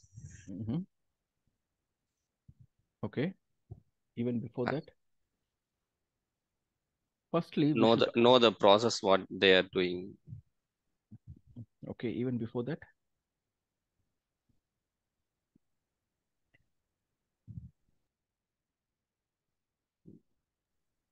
with the Daily list of steps. teams, right? First, we should know who are all involved in the process. Wow. How many teams are there in the process, that you should understand,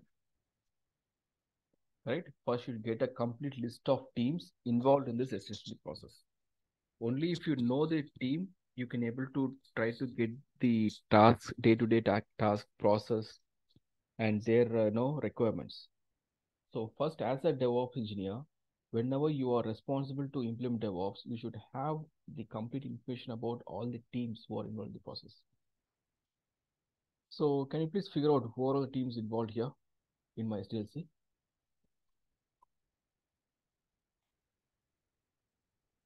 The SDLC process, who are all the teams involved?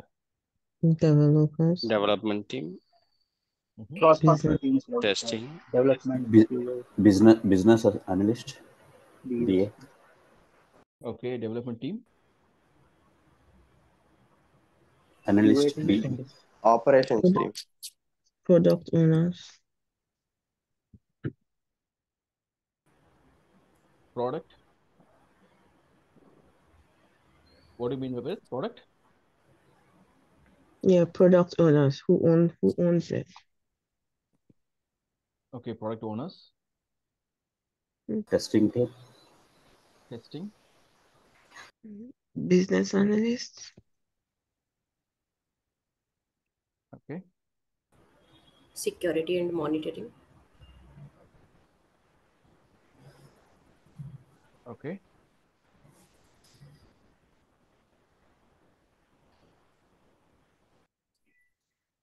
Okay. Deployment team. All right. DB team. DBA team, Mhm.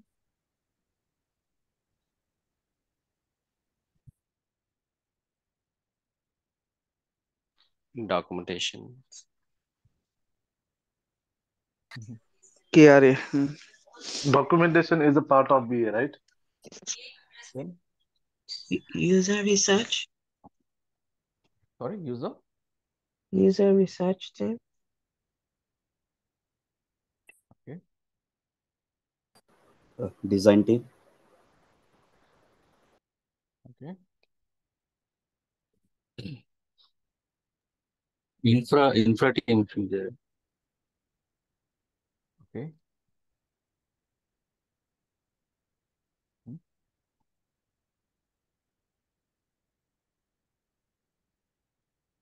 And administration. Administration team. Admin essence. Like, yeah, it comes under operations. No, admin means like which sort of admin? Okay. You can't include your administration team, your finance team, or your HR team and all here. Got it? So here, ultimately, we are focusing on the SDLC process. For the purpose of SDLC, who are all involved? Okay, what are the teams involved? We are going to get the list here. So my concern is only about the teams, not about the roles. Correct? So in general, okay, whenever we talk about the teams involved, we can have a subcategories or subset or subdivisions, that is secondary. But on a high level, when you talk about the SDLC process, the very first requirement, the very first responsibility is with the infrastructure team. Okay. Infrastructure team. They are responsible for provisioning the infrastructure and configuring the infrastructure. Let's say I want to develop a product. As a developer, I want to create some application software means first I should have a development environment. I should have my development machine. And in that machine, all the required tools has to be installed, right? Who's going to do that activity? Whether developer can able to do it? Can the developer install the required tools by themselves? No. It's required No. IT team. No, right. We need a Yeah. infra team, IT support team or infra team, we call them. Got it? So they are the first person who is going to provision the infrastructure and configuration. Once they provide the infrastructure, then comes your AD team or development team, application development team. And their responsibility is just to code the application and ensure that the application is coded as per the design. And then comes your testing team to test the scenarios. And then comes the production, or I can say like release management team, who's going to ensure that the product is getting released on time. As per the timeline, the product is getting released. and they are responsible to take a call whether to release a product or they can able to postpone the release. All these things can be taken care by this release management team. So the timely delivery of a product will be ensured by release management team. And then the production support team and production monitoring team.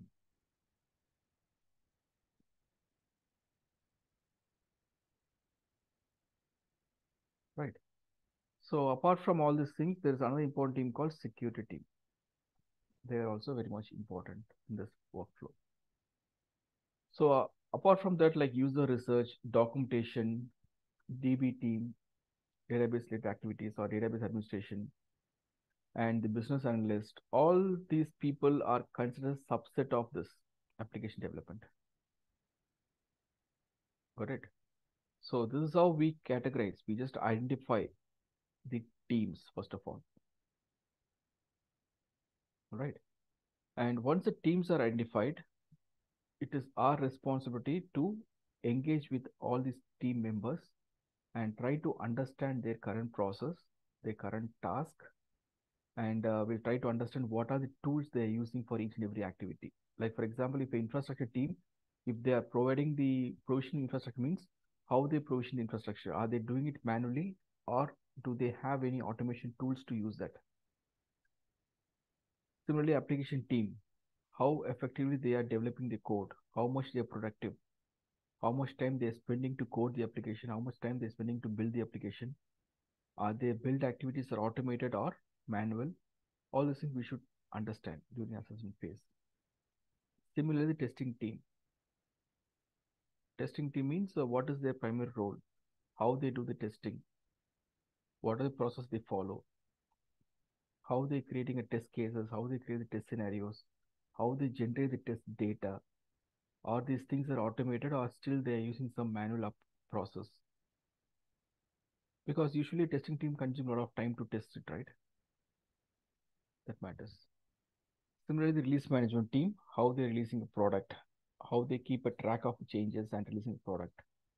And once it is done, how the production support team is monitoring and supporting production environment. What are tools they use? Like this, each and every team, we have to sit together and interact with everyone. And finally, we can able to bring all the requirements together to achieve continuous delivery and deployment at the end. And apart from all these teams, there is another important team called security. Okay. So security is one of the essential factor. I just kept it at the end because as part of DevOps, we just try to implement it. And because of the security team only, your even agile methodology is failing to achieve continuous deployment is one of the reasons. Because if you see here in our agile methodology, each and every iterations, we are just doing it independently.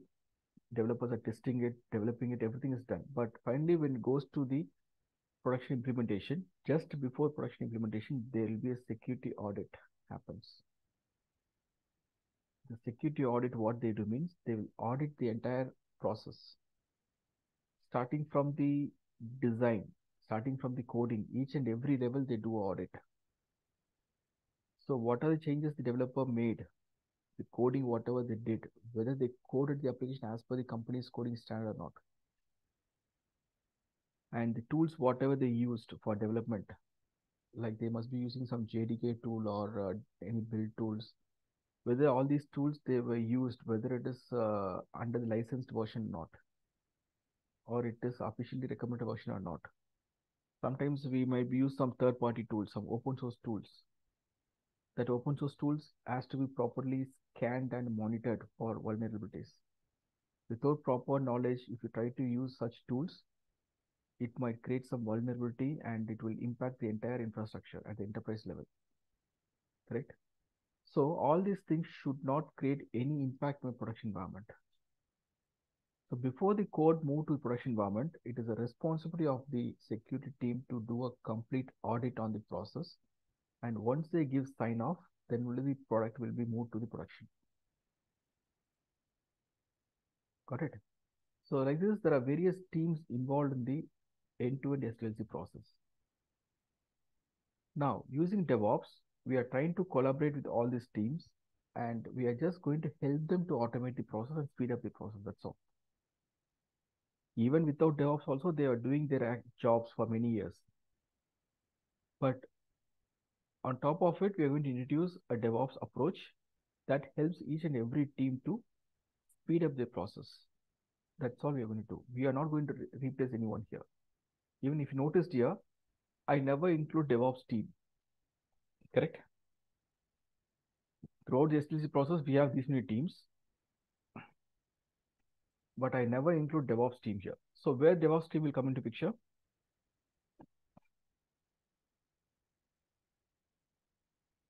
Where the DevOps team will come into picture? The whole The process. collaboration.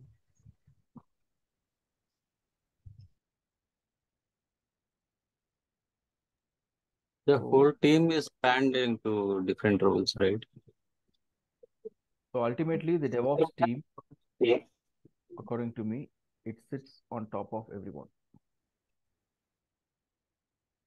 Okay, because we are responsible to strengthen these teams in order to speed up their process, speed up their delivery. I'll give you a small example. Here we have a development team. They have developed a product or a software, Java application, assume it. And once the Java application is created here, this application will be sent to the testing team, right? For further testing. So usually the testing team will consume a lot of time to test their process, test their applications. So why the team is consuming a lot of time to do the testing? Any idea? They work on their own SLA. Even if you request for something for urgent basis also, they have their own SLA. On that SLA only they'll be working. So what they exactly do, no one knows. Only they knew about it. So that is what the major issue. So what the current testing team is doing, development team will not aware of it. So once the testing is completed, finally, end of the day, once SLA is about to complete, by then they'll be sending a status updates to the development team. If the testing is successful, then there is no issues. We can proceed further. Assume that after spending 4 days of time in testing, end of the 4th day, if a testing team is reporting one error or bug in the program, means what will happen? Developer will have to rework on the program, right? Yes or no? After 4 days, if a testing team is reporting one issue, means again the developer will do a rework, and this code will be again promoted to the test environment. Testing team will do a testing and proceed further. So just to report a bug, why they need 4 days time? It means there is some issue in the process. That is what we have to identify as a DevOps team. And what are the bugs they have identified? Without their notification, development team will not aware of it. So what we are going to introduce is, we are going to introduce a process. Whenever a testing team is doing any sort of testing, that should be automated. And the status should be updated immediately with all the stakeholders. Development team should immediately get a response about the testing. If any issue occurs, without any notification, developers should take care of it and it should be fixed immediately. That is a way, what are the issues that might occur in the future environments or in higher environments that can be sorted out at the very early stage. I get your point. So let us just identify the teams first, and upon identifying each and every team, we can able to identify their process to achieve continuous development, integration, testing, delivery, deployment, and monitoring. Any question here at this point? Guys? No need to be a question, okay? Even if you want to discuss or if you have any question, let's make it as a more interactive session, guys. Otherwise, it will be like watching a YouTube video for you people.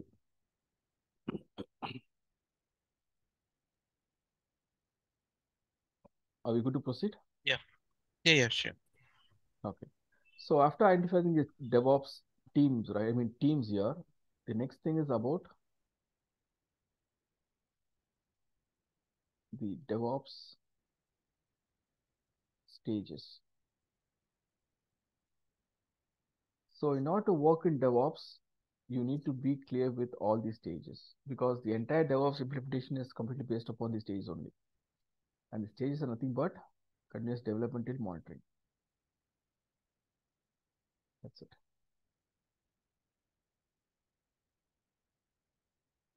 So these are the stages of DevOps for your reference.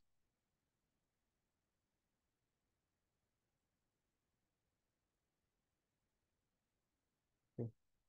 So as a DevOps team member or as a DevOps engineer or DevOps lead, you should clearly understand what all these stages is all about and what we are going to exactly do in each and every stage. Once you're clear with this, then your entire DevOps implementation will be very smooth. So we'll talk about this in detail now. So what do you understand from the term continuous development?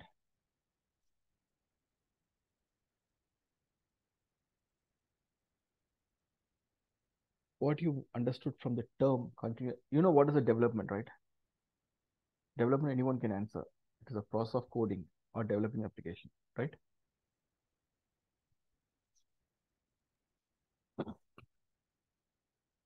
Looks like the sessions are getting boring for everyone.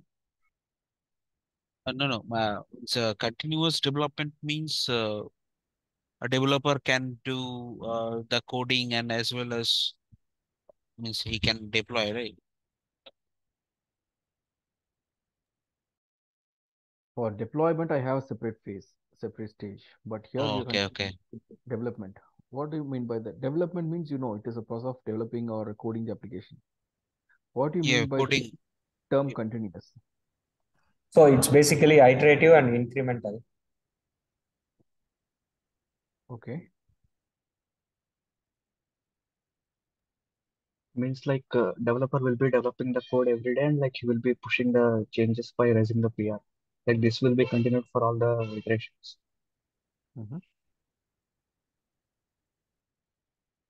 Okay. Any other pointers from anyone?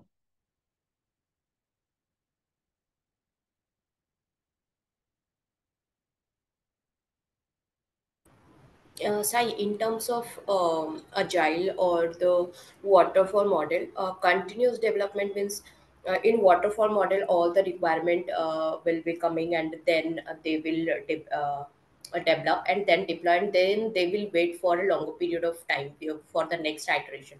But in agile methodology, there is like only 2 weeks of sprint, so there is so develop it's not like develop once the deployment has been done after developing and deployment developers have to wait, they have another set of requirement which will be coming, so there will be continuous development. So it means in agile methodology, you are achieving continuous development effectively. Yes. You're achieving continuous development. Are you achieving it effectively or not? That's my question. Yes, definitely in agile methodology it is more effective. More effective. Yeah. Okay. Can you please tell me the roles? Who are the primary players here in this development phase? Developers, right? Developers, right. Developers. So what is the actual role of a developer?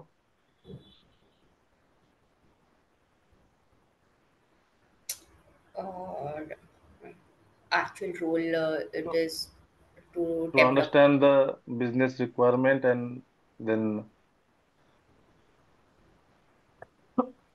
No, understanding business requirement is a responsibility of the product owner. But to understand like what need to be developed, I mean either it is UI or API, that development, I think that is the role of the developer. Okay. So listen, please.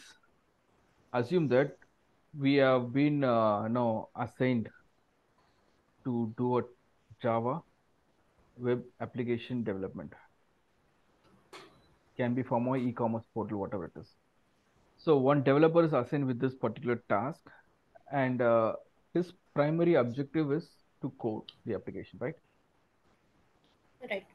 As per the design, he has to code.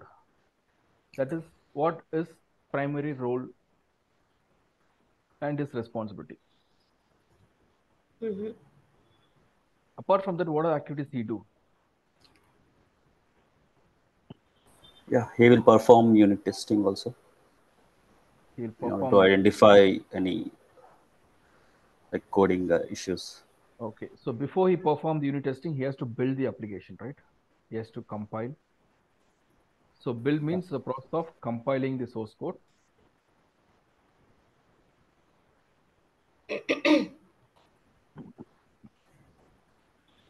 And create artifacts, right?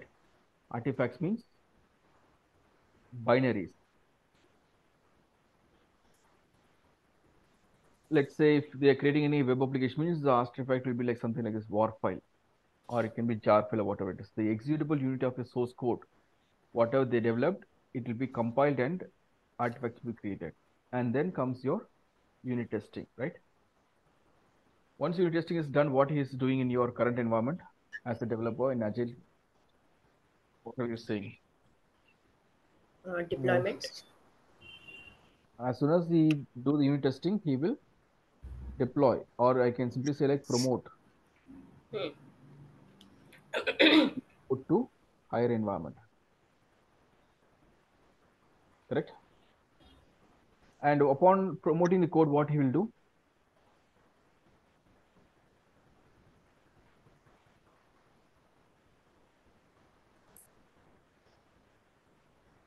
Do the smoke test on the higher environment, deployed environment?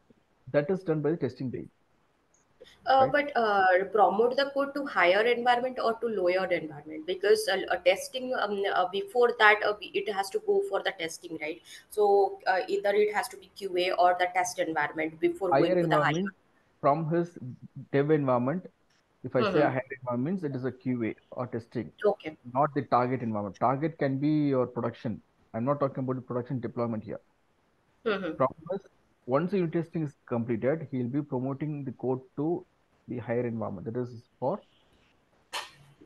UA testing Okay. environment. Assume it. So now, And he will upon fix promoting the code, what he will do? He has to notify okay. notify the testing team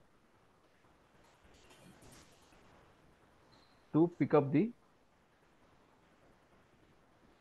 application for further testing, correct? Right.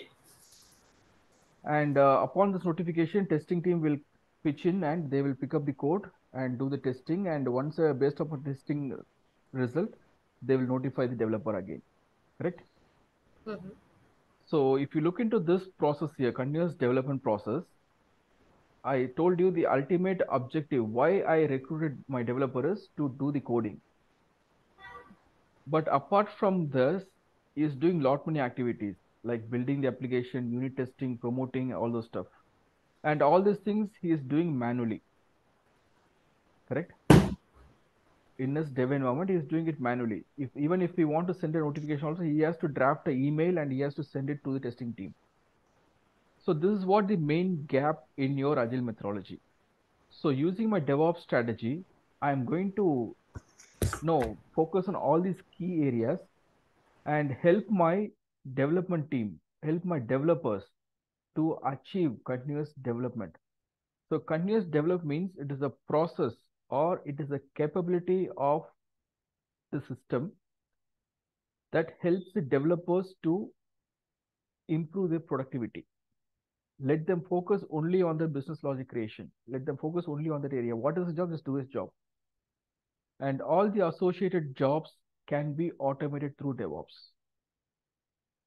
So going forward, using DevOps, what I'm going to do means I'll make the developer to create the code. So for the same thing, I can consider this as a traditional approach.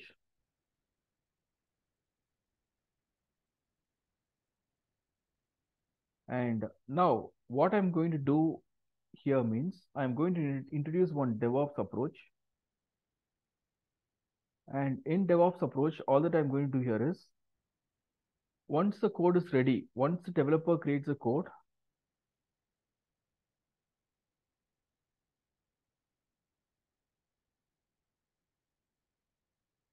create the code, and they will just usually they will just maintain and publish or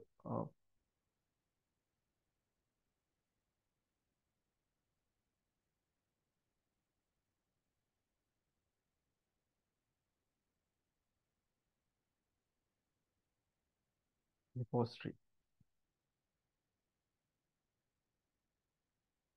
Right. So this is what we do actually. Developers will code their application, and once the code is ready, they'll be pushing the code into the source code repository. Source code repository means the repository where we maintain the source code, where we version control the source code. So once the code is maintained there, then using DevOps automation, I can able to automate all these activities.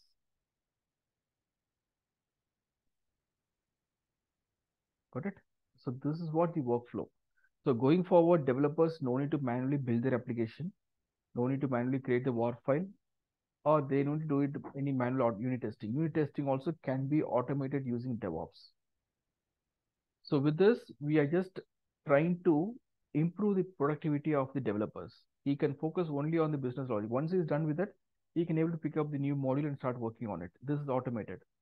As soon as he push a code, his work is done. Everything will be processed. And during the automated unit testing, if any issue occurs, it will be notified to the developer again, and he will work on the fixes.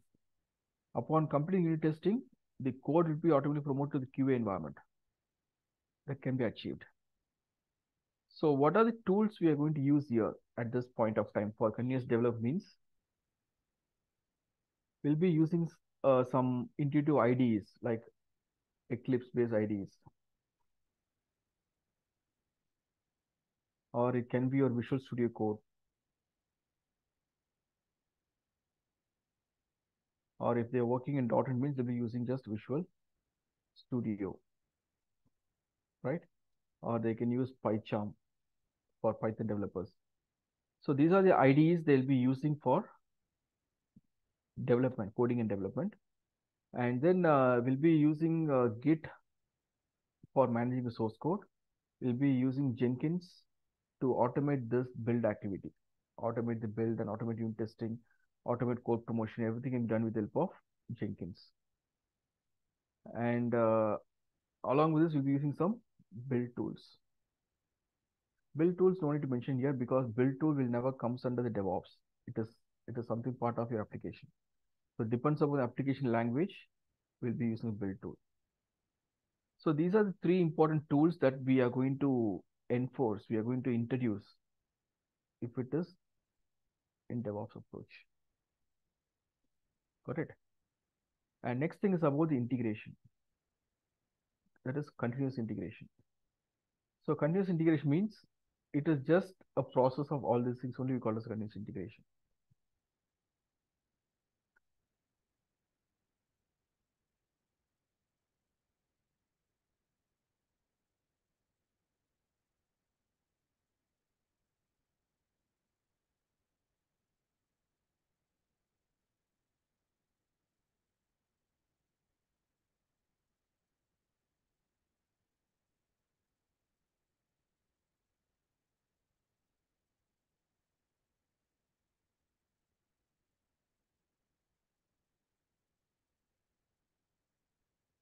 Okay. So this is about continuous integration. So let's say in my previous example, I showed you something called here. These are the various services, microservices we are talking about. Right? So in this list of microservices, as a developer, if he's working on this particular module or particular service means, he should be able to integrate this for further testing without waiting for other changes. But in Agile, it's not like that. Because in Agile, Sometimes you'll be having the microservice, or sometimes it will be having some tightly coupled application. So once the developer is done with the coding, he has to wait for others to complete their code because there might be some dependencies. They have to test the scenarios all together. Hope you're getting a point now. So that is what we call it as a continuous integration. So it is a capability of a team to continuously integrate the code for further testing. So once my code is deployed to the testing environment, it will be independently tested and deployed to the production environment without any impact. So once the code is integrated, we can able to implement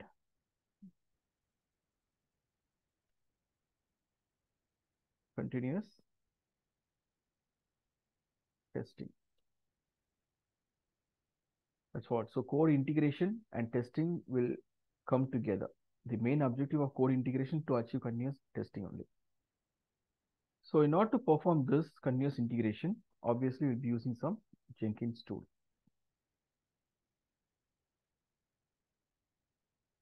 And yeah, Jenkins. And if your code is based upon your application artifacts, you can able to use Ansible for deployment. And it can be a Docker.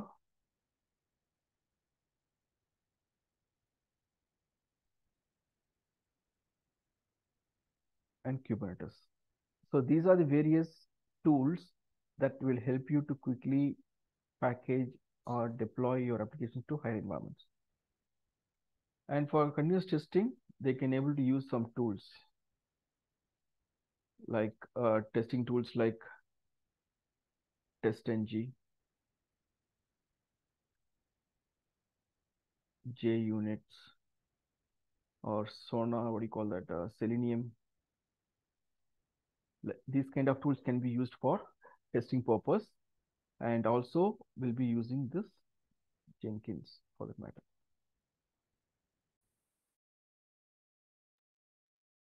So using Selenium, they can able to automate testing. And if they want to continuously do this testing, we can able to integrate all these testing tools in this through this Jenkins. And once the testing is completed, we'll be talking about continuous delivery or deployment. Okay, I can't split this here because both continuous delivery and deployment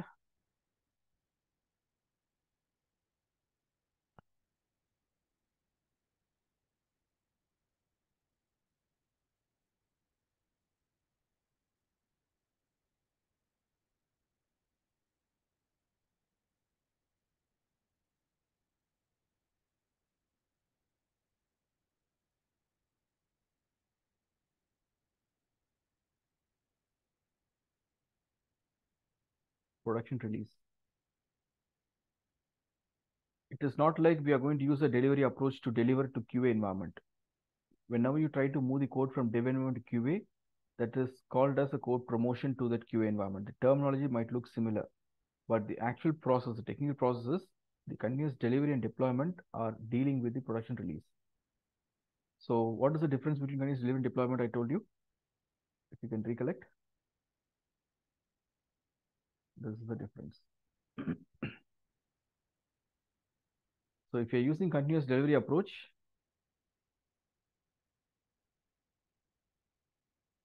it requires a manual approval for production release, and continuous deployment, it doesn't require any manual approval.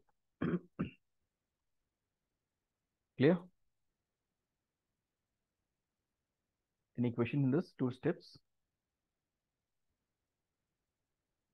And what are tools we're going to use here? Means here also we can able to use all sort of tools like this, like Jenkins, Ansible, Docker, Kubernetes, because it's all related to the deployment, right? So I can able to refer all these tools stack. It's possible. And when it comes to the continuous delivery, I said it is a manual approval is required. So what we do means in the workflow, just before the production release, through Jenkins pipeline, I can send notification to all my stakeholders, email notifications. And through that email itself, they can approve the process. Like that, we can automate that activity. Any question?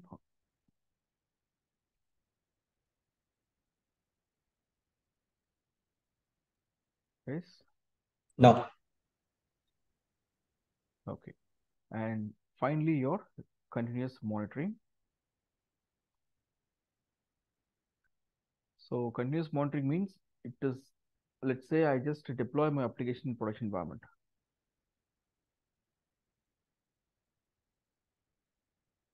Once a application is deployed in production environment, then only the actual task itself starts. Whatever we did so far, it's all just to take and place your product in the production. Once a product is there in production, now it is being used by the end users, global users. They are going to use a product. So while they are accessing the product, how your application is responding, how your infrastructure is responding, based upon that only your success, business success will be there. Let's say, for example, I just launched this website.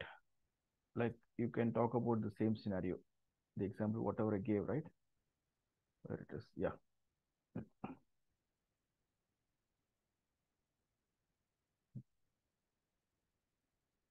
Where is it? Yeah, I was talking about something like, yeah, this one, e-commerce or e-learning portal. Just take the small example. So after putting a lot of effort, my development team and my entire IT team has released this product in production environment. Now this application is live in production. Something like this. So now most of the users, they want to register for their course. So when the end user try to register themselves using this web portal, if they are trying to enter some inputs and if they try to register it, the application response should be smooth, right? As soon as they give the input values and proceed with the option, it should respond to them immediately. What if the application is responding to them? What will happen? It may crash. May crash, right? Okay. 404 error, page not found. Yeah, that's what. If it is not responding, technically it's waiting 404. But what will be the impact in the business? It will get a very bad impact. Like the impression Yeah. will next be time, getting irritation. next time, can I expect same customer? No. No, right? So I'll be losing a customer there, right? That is what the main impact.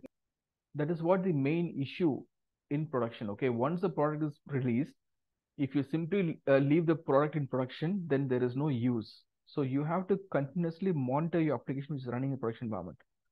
Whether it is up and running or not, you should clearly understand. Like even if it is your Amazon also. Like for example, today you want to search for a product.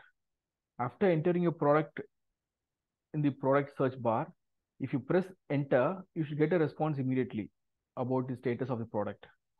If it is not giving a response, then you'll be losing the customers. Similarly, after making a payment, I should get a confirmation whether the payment is made or not, right? And I should get a response for the particular product for making payment. What if after making payment, I'm not getting a response? It's create a huge impact. So there should be some mechanism that should continuously monitor my application running in the production environment. So that can be achieved at two levels. One is at the infrastructure level, infrastructure monitoring. And another thing is application monitoring.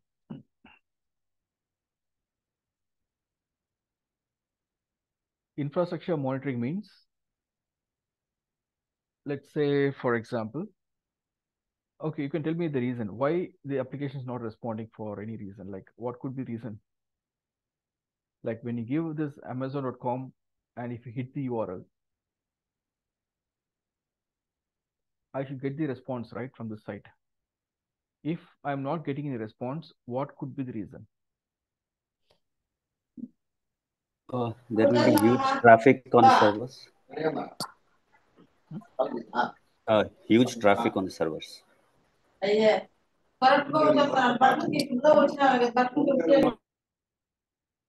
Okay. So the reason can be anything. It can be based upon the infrastructure issue or it can be application related issues. So infrastructure related issues means it can be related to my network, right? First thing what I'll do as an end user, what I'll do, I'll immediately open another browser and try to access some other website like google.com. If I get a response, then from my end, there is no issues. But at the server side, there might be some issue, right? And not only that, they just introduced some new offer that is like a festival offer, something I believe, right? Just now I saw somewhere here, right? So in a normal days, there will be a process, there will be certain number of usages, but when the offer is introduced, by the time the traffic will be comparatively very high, correct? So consider in normal days, there are 10,000 users are accessing the website at the same time. There won't be any problem. But what if the 10,000 becomes 50,000 all of a sudden?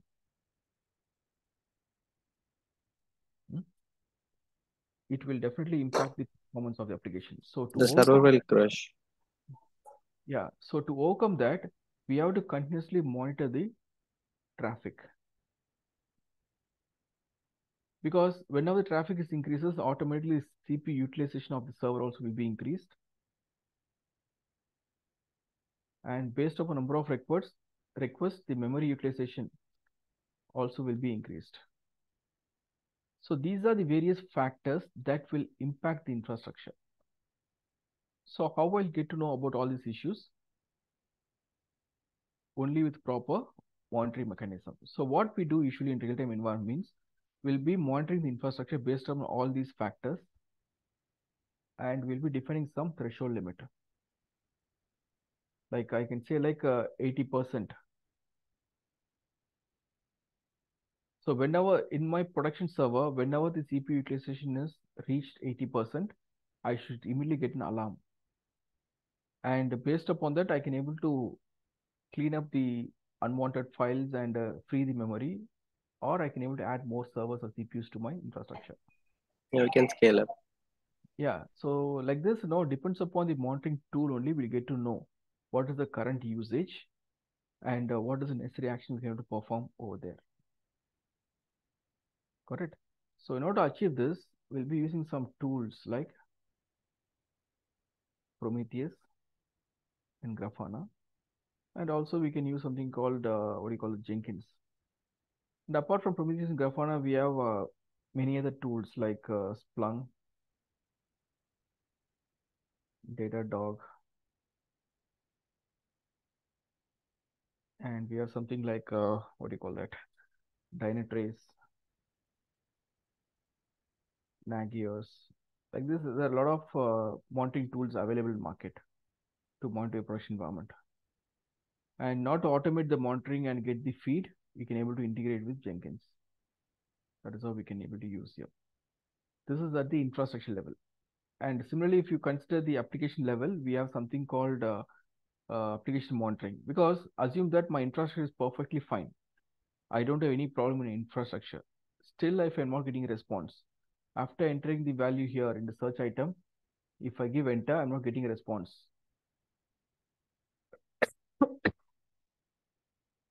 So what could be the possible reason? It might be because of the application also.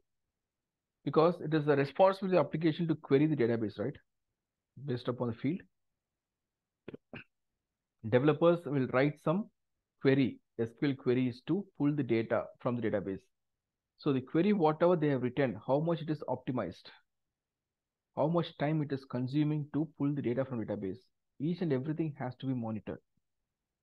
Similarly, if a program is having a lot of dependencies, if it is giving a call to many subprograms or subdivisions, or functions are distributed more than one programs, everything will create an impact there.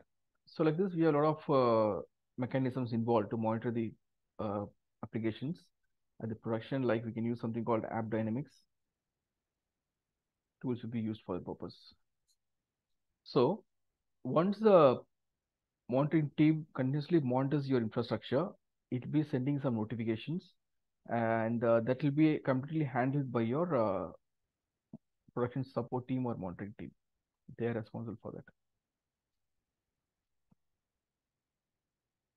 So like this, at each and every stage of DevOps, you should clearly understand what we are going to do exactly and what are tools we're going to use in each and every stage. That is also very important. Like we have something called development tools, deployment tools, testing tools, all those things are there. Any question?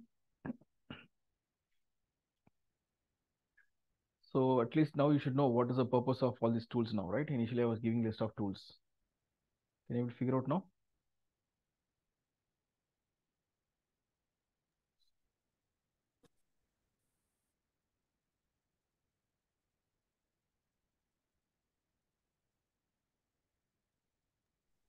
Yes. All right. So any questions? Any questions to me based upon this?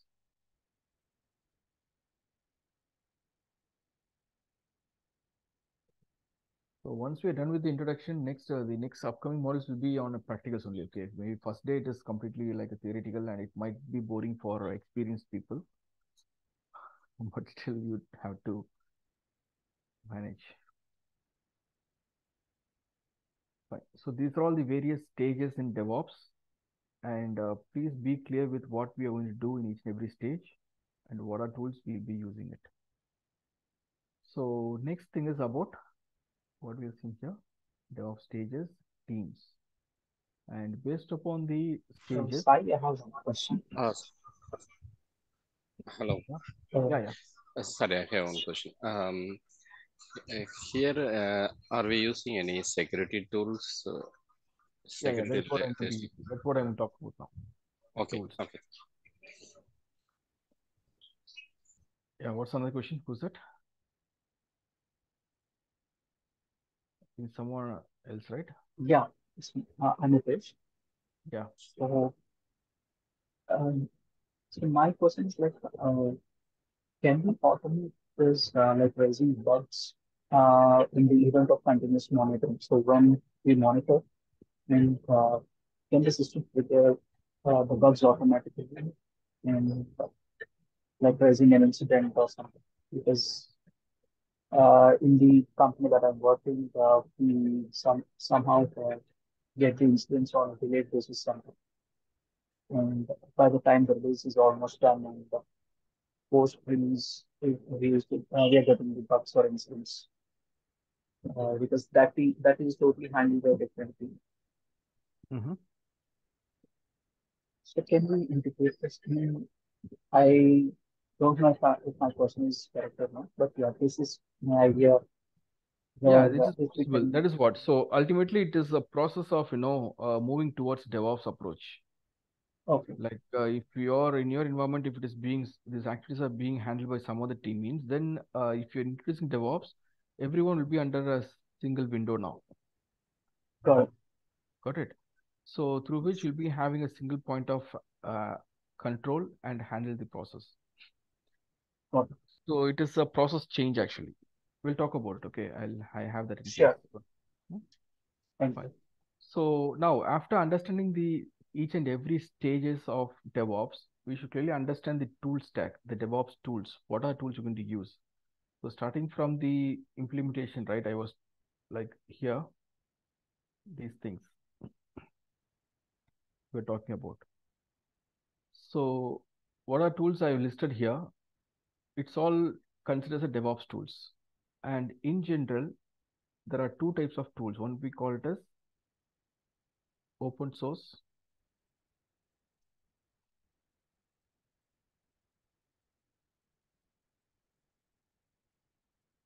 Another thing is the tools from managed services. Okay.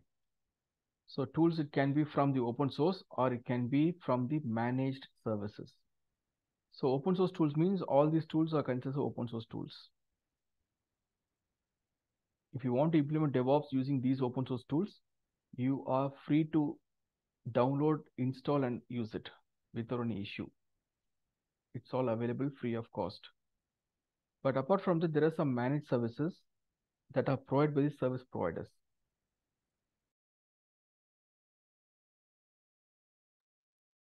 Like if you are going to work in a cloud platform, like if you're using AWS cloud platform or Azure cloud platform, or if you're using your Google cloud platform, wherever it is, each and every service provider have their own set of DevOps tools. Like we have something called, like if you're talking about AWS means, we have something called AWS code commit, code pipeline,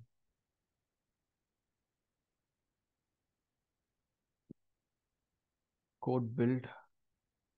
Like this, there are various types of services provided by the service providers. And these services are licensed product. Okay, you have to pay some extra dollars as per usage and you need to acquire the tool. So if your customer, if a client is ready to pay and invest to procure these tools from the service provider, it involves upfront investment and they need to pay some extra dollars to achieve this. So if the customer is not ready to pay for such managed service means, as a DevOps lead, you can able to recommend these open source tools. Even with these open source tools also, we can able to run this show. That's not an issue. So technically, what is the difference means? The open source tools involve some initial efforts. We have to start from the scratch. We have to install, we have to create a virtual machines or a computing environment to install, configure all the tools. For that, we should have some dedicated resource. But if it is managed service means, the initial installation configuration is totally nullified. Because we are going to pay some dollars here, right? So for that, they will be providing you some ready-made products. So you don't need to install anything. Product is already available. You're just going to use it. That's all. So as a consumer, we are going to use this DevOps product. So which doesn't require an initial effort. That's the main difference. And apart from that, over the period of time, if you want to go for any upgrade, or if you want to enhance the capability of these tools, or if you want to take care of any security patch updates, everything has to be done by a dedicated resource in open source. But if it is managed service means the service provider will take care of all those things. That's the basic difference between managed services related tools and open source tools. Any question?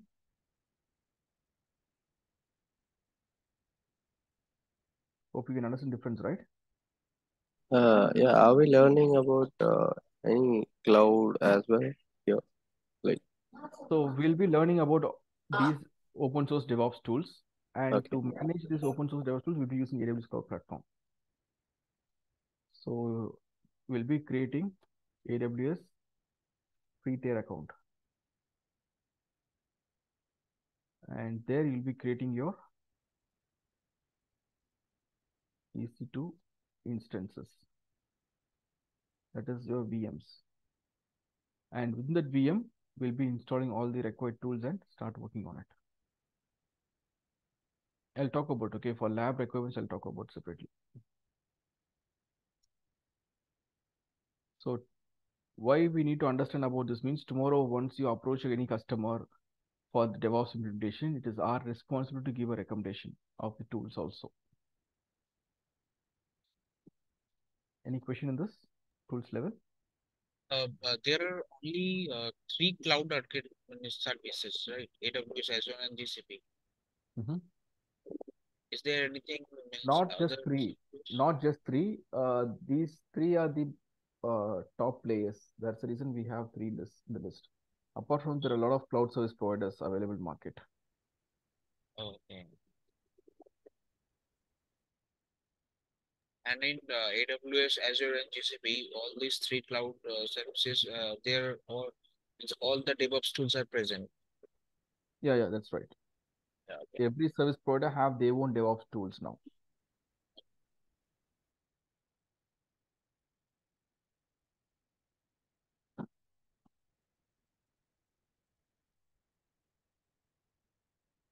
All right. So these are the tools that is used, and even for monitoring, even for infrastructure provisioning, all the stuff will be using it. So if you look into this entire workflow, we never use this Terraform, right? Have you ever noticed? Starting from development, continuous integration, we never use Terraform. Why? Because on top of all these things, I said there is the infrastructure team, right?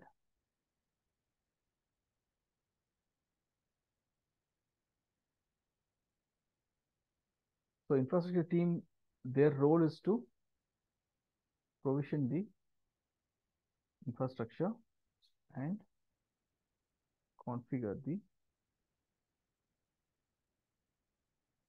the servers. So in order to automate their infrastructure provisioning and configuration, we use some IAC tools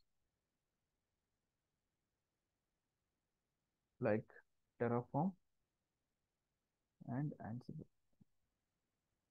So Terraform is meant for server provisioning and Ansible is meant for configuration management.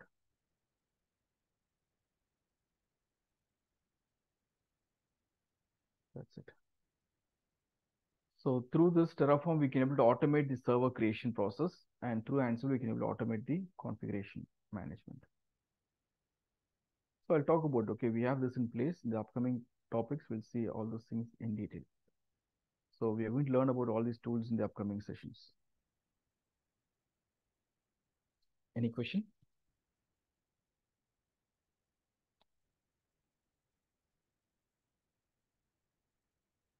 Guys, are we good with this or not? Yeah, it's Yes. good and Yes. yeah, clear. Yeah. Okay. So if you're clear with this, next we need to understand the DevOps workflow, or we call it as life cycle. Because how your SDLC, software development life cycle, has various stages starting from requirement analysis till deployment and maintenance. There also we have certain workflow or life cycle. So based upon this life cycle only, we are going to plan the automation. So it includes all these stages, starting from continuous development, continuous integration, and everything. So that is what we call it as a CI/CD, pipeline or life cycle. So what does CI/CD means? It can be continuous integration, continuous delivery, deployment cycle. If you're using continuous delivery means in your CI/CD pipeline, there will be some manual intervention for production deployment.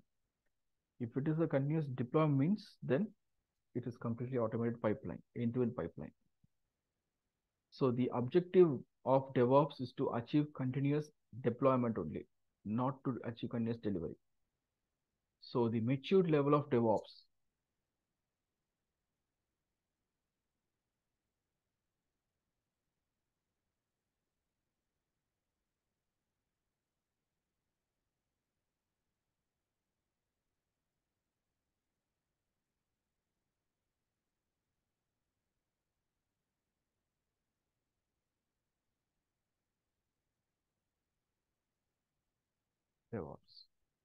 only with the help of the matured level of DevOps, we can able to implement continuous deployment. You can say that you have DevOps implemented, but if you are still using continuous delivery means,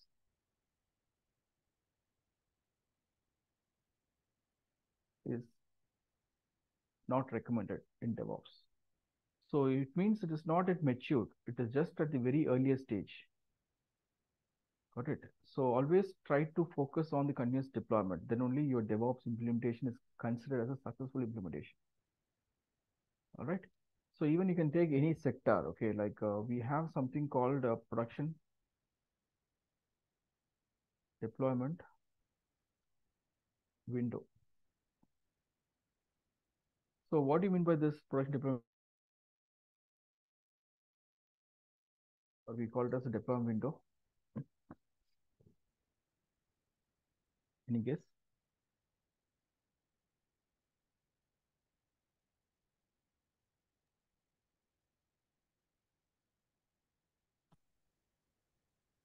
Any guess?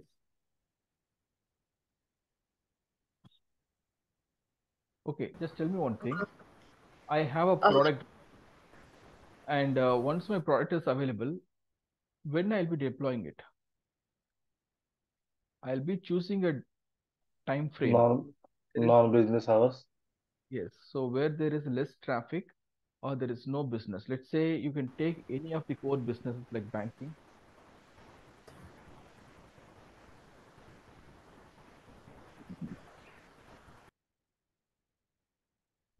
financial. So they'll be choosing some deployment window, and in the deployment window, they'll be deploying their products, right? Like if you're using online transaction, hope you're using, right? Online banking service or online banking means it can be like a credit card transaction. So whatever it is, there are a lot of services that is provided by any of this big banking sectors through online. So you must be getting some notifications from your bankers once in a while stating that your online transaction, the server will be down for maintenance reason, right? Have you noticed such things? Yes. Yes, like a downtime. Right? So it will not happen very frequently. At least once in 3 months or once in 6 months, you must be getting such SMS notification, alerts, also email notifications if you're registered, right? So stating that for this particular duration, your online banking or service will be unavailable. So what it means? They'll be doing some deployment. They are trying to introduce some new feature or new capability or new release to the production environment. And during that particular course of time, they don't want the production servers and applications should be up and running. Got it? They want to down their environment to do the implementation. And once it is implemented successfully, then they'll be releasing it for end users. Okay. So for that, they'll be choosing some deployment window. So this deployment window, usually it will be like between 4 and 6 hours. It will be for 4 to, I can simply say like 4 to 6 hours, it will be there.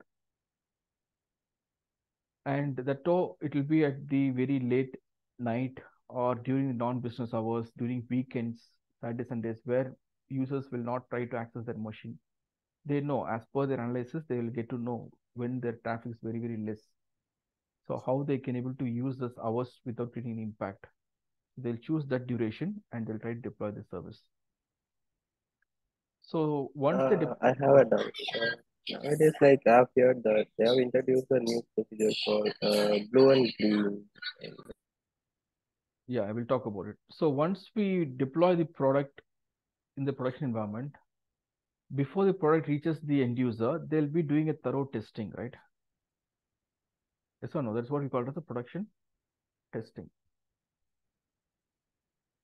Once the production testing is done successfully, then only product will be released to the end users.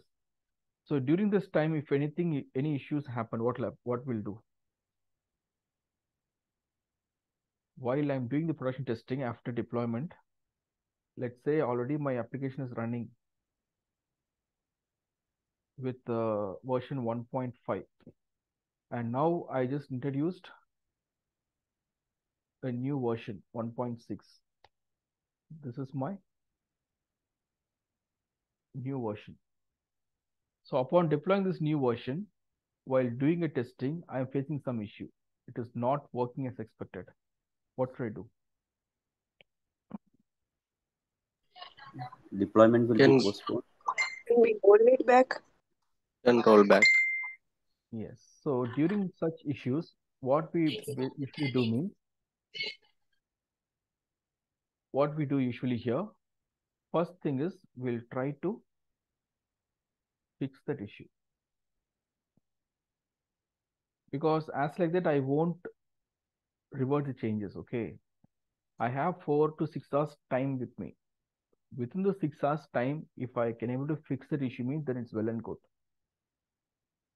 But if I'm unable to do that within 6 hours, then I'll talk about the rollback or revert.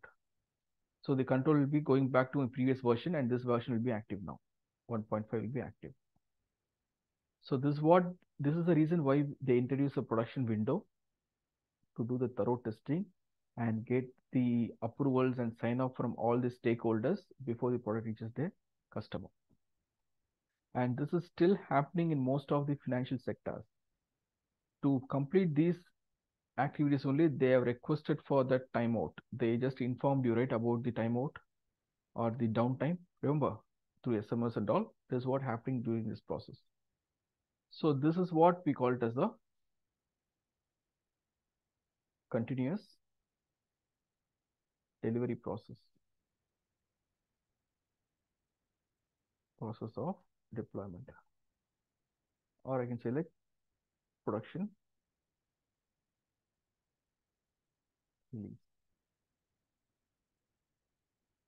Because this banking and financial sectors are very core industry. Okay, if anything goes wrong, it will impact thousands and thousands of customers' reliability. Their money matters there.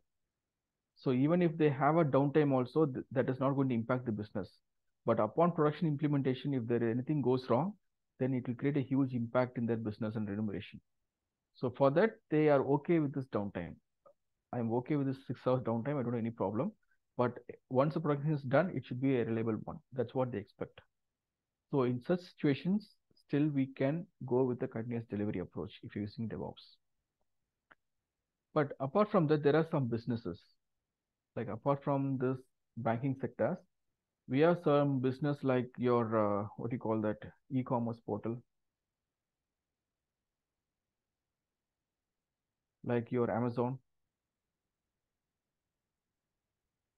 and what else, you're using your Facebook and Google, right? Netflix. All these are online applications. They are also providing their services to the customers on daily basis. But we never receive such notifications from these people, right? Have you ever received any notification from Facebook or Netflix stating that due to some downtime, your service not be available? Have you ever received such alerts? No, it doesn't mean that they are not doing any deployment. Okay, they do deployment, but when compared to your banking sector, these guys are doing deployments very frequently. If you look into this Amazon.com and all, right, every hour you can able to see some new deployments. Maybe at the end user perspective, we might not figure out, but at the development perspective, if you see each and every service, they are trying to release new things, new features. Okay, whatever we can see here, right? They just release every hour, every minute. Also, there'll be some new changes getting deployed here. Each and every screen or whatever the background applications you can see here. So how it is possible?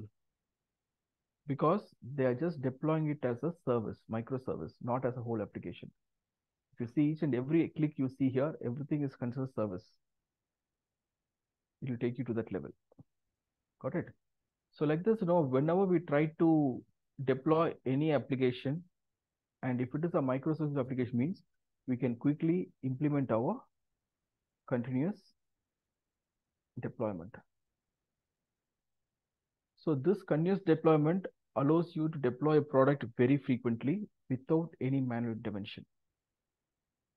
So without any manual intervention, if you want to achieve this task, means your underlying DevOps strategy should be very much strong. You should have the high level of communication between the process and the teams. Your process, whatever defined, the DevOps strategy or the process, whatever you define, it should be capable to achieve continuous deployment without any manual intervention. And even after production implementation, also it should not create any trouble. Because earlier I got one question like this. Someone asked you, right? If anything goes wrong, then how to track it? That situation should not happen here, because the strategy will take care of it. All right. So we should have a proper testing, and we ensure that the product will be successful in production environment through this approach. So in general, whenever we talk about DevOps, it is not just about the DevOps tools going to decide. Okay, there are 3 important factors that is going to impact here. One is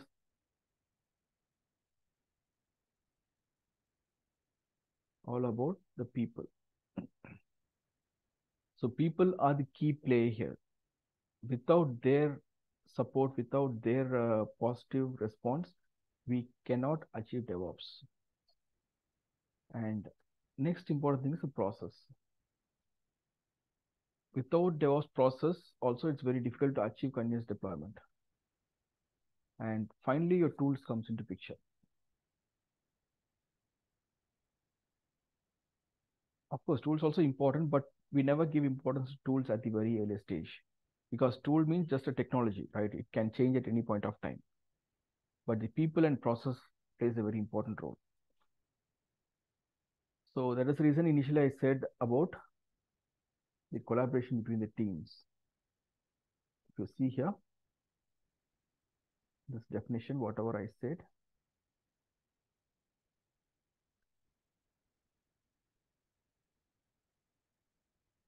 so it helps to promote the collaboration between the teams. Teams means the people who are all involved in the team. That is, it is their responsibility to come forward, and they should able to know move towards a changing business requirement. And it is, I'll tell you, it's a very, very difficult task to get the details from the people and make them to align with the DevOps strategy. So based upon the people responses and feedback, we can able to create the process. And once the process created, we can simply go into implement the process with the help of some tools. That's all.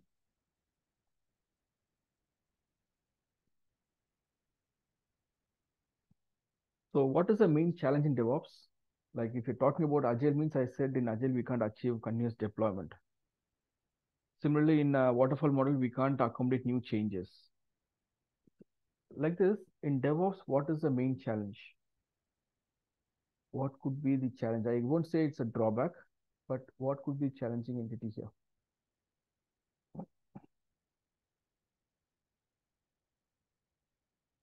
Yes. Can you able to figure out?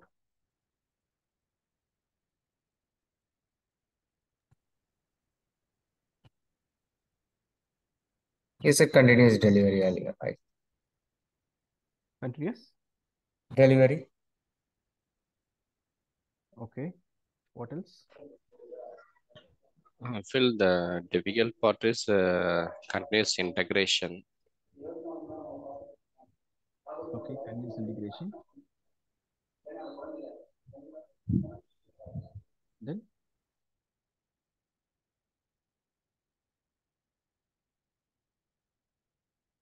so what do you think? What could be the challenge of DevOps?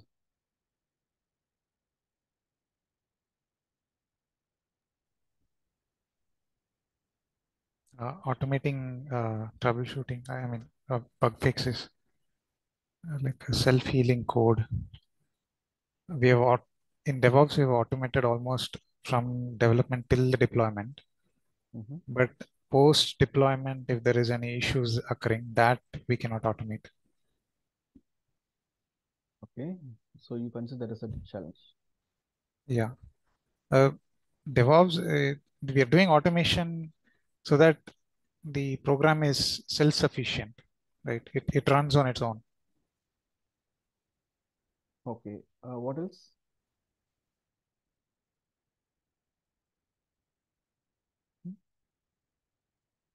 What else? What are the other or the main challenge in DevOps?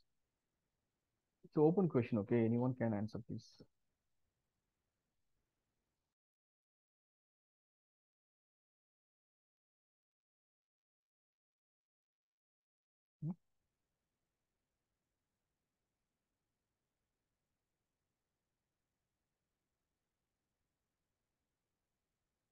See, as far as DevOps is concerned, the main issue in DevOps, the main, what do you call that? Challenge in DevOps is the people.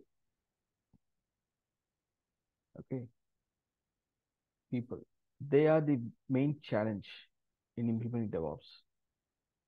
Because assume, just consider a scenario, we have a business that is running for many years. Assume that there is a retail business. They have a retail e-commerce portal is available and it is running for many years. So there are a lot of developers, testing team involved in the process. They are doing their work for many years. Now, the business management wants to improve their process by introducing DevOps. And in the existing team, no one knows about DevOps. Only the management has decided to implement DevOps.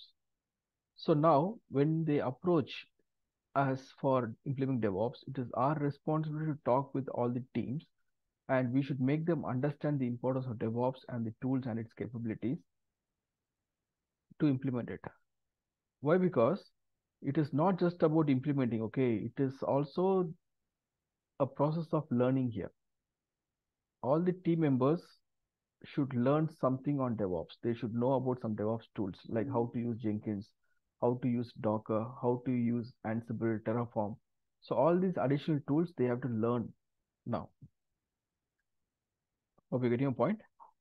So they are already comfortable in their zone, okay? Already they are doing their process and they think that they are doing their process very efficiently, but the business is not satisfied. So for that, as a third party, if you enter into that level and if you try to convince them, it is a very challenging task, because it's all about the people's mindset, okay? They should have that eager to learn new things and take the business to next level.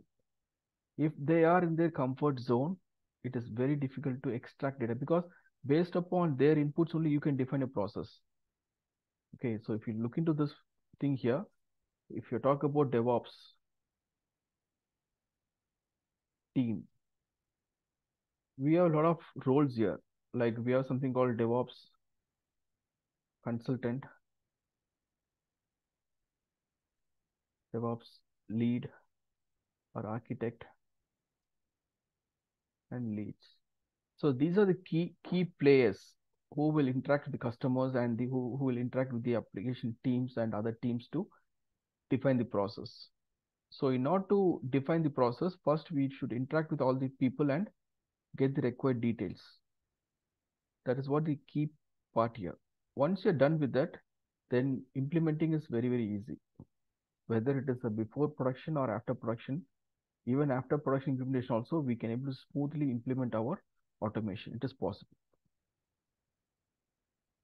Got it? Because we are technical guys, we should know how to automate the process, everything. That is not an issue. But the process of involving the people to the DevOps is a very challenging task. Straight away they say no, they won't give you a timeline to discuss, to enhance, to upgrade the process. So there will be certain routes. That's what for any DevOps guy, you should have that networking skill. You should be able to interact with the customers. You should be able to interact with any level of customers, any level of the technical team, and extract as much data as possible. That level of networking also a very important skill for DevOps people. So when I'm talking about DevOps team, you can consider this as a high level role, high profiles. And we are something like a DevOps. Let's say you are a fresher. Completely you're a fresher means your initial role will be like DevOps associate. And based upon the company standard, you'll be assigned the next after a year or after 1.5 years, you'll be considered as a senior associate. And then you'll be getting into engineer.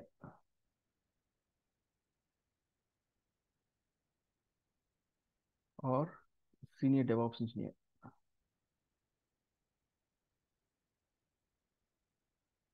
And the next level, it can be DevOps lead or senior lead, senior DevOps lead. So like that, you'll be getting into the architect level, and from there you'll be getting into consultant. Like that, your role will grow.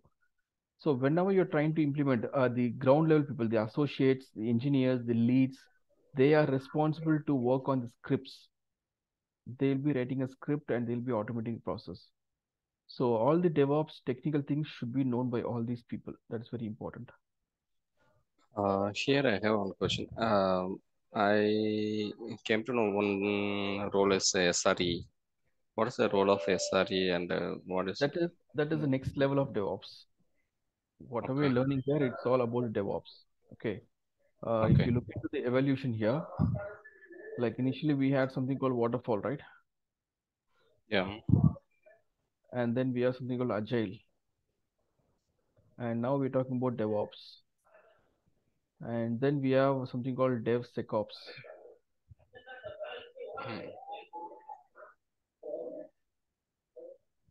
And then we have something called SRE, Site Reliability Engineers or Site Reliability Engineering. Site Reliability Engineering. And we have something like GitOps. And what else? We have something called MLOps. Also, we have something called AIOps. Like this, there are a lot of opportunities in DevOps profile. So currently you are at this level. Okay. So once you implement DevOps, once you achieve continuous development for any customer, it doesn't mean that your work is over. Okay. You need to think about DevSecOps. And once DevSecOps is completed, the next level will be Site Reliability Engineering. And then GitOps. Like this, there are a lot of opportunities in this field. Okay. Don't worry.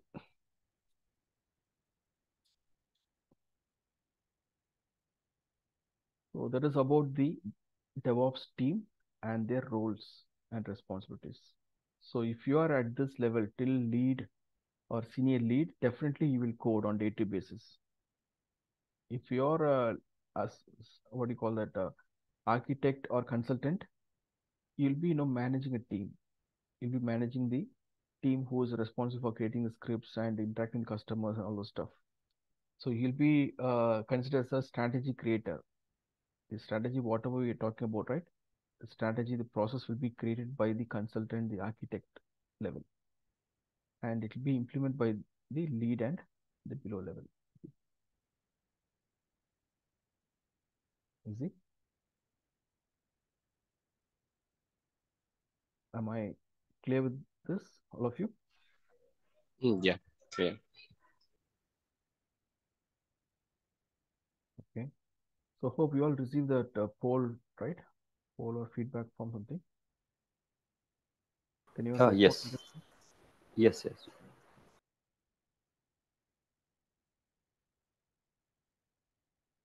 So I can see some of you are still unable to understand things. You see 3 and 4 ratings. What it means?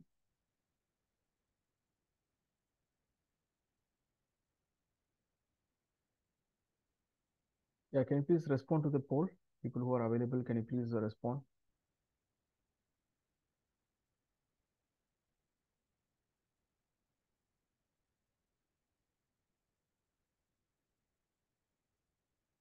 Okay, thank you. So I'll come back to that in some time. So this is about the DevOps team and their roles and responsibilities. So as far as the DevOps is concerned, you should consider all these things, okay? Like starting from the DevOps team details, DevOps stages, DevOps lifecycle, all the stuff. So once you identify this, then you can able to form a process, like how we can able to automate this. What are the stages we're going to have? And in each and every stage, what are tools you're going to use? Everything will be seen from there. So next thing is working with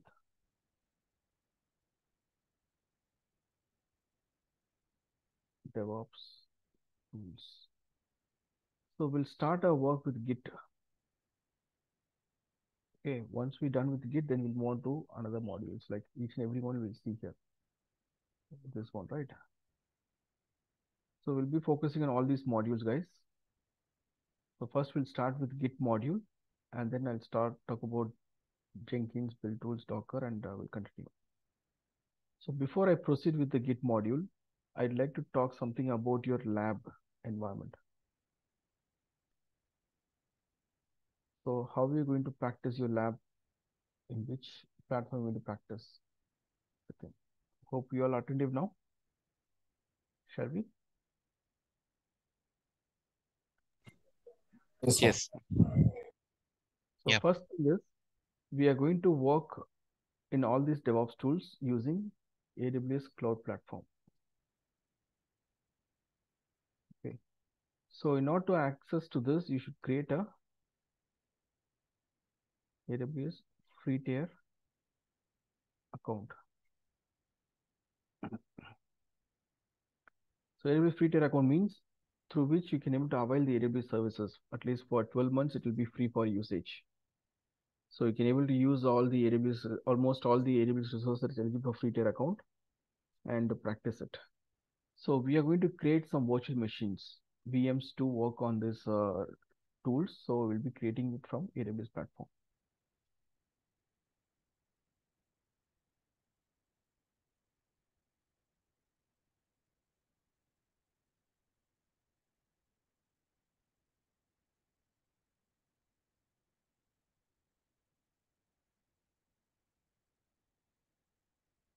Okay.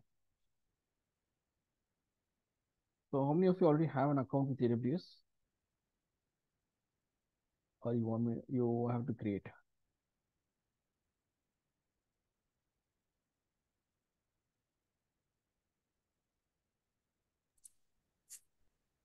Okay, how many of you yet to create? You can put in chat and all. I have my account. I also already have the account. Okay, fine. So people who are completely new, don't worry, I'll just help you to create the account. And apart from that, you should have an account.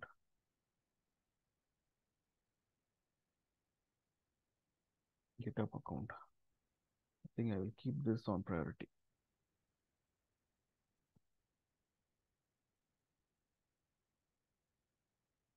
So first thing is you should create a GitHub account. And second thing is about your AWS cloud platform where you can able to maintain your things. And then install SSH client.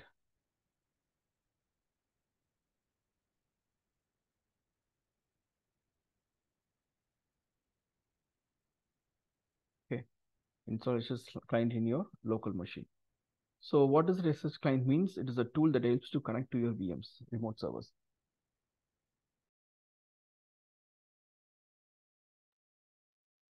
It is a tool that helps to connect to your remote servers.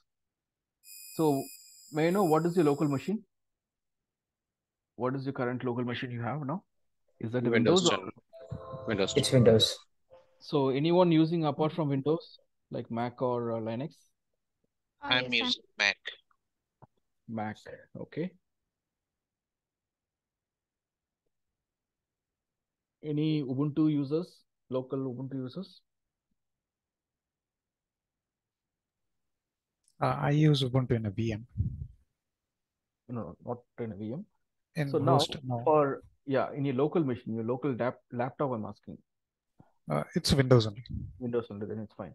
So what I recommend is all Windows users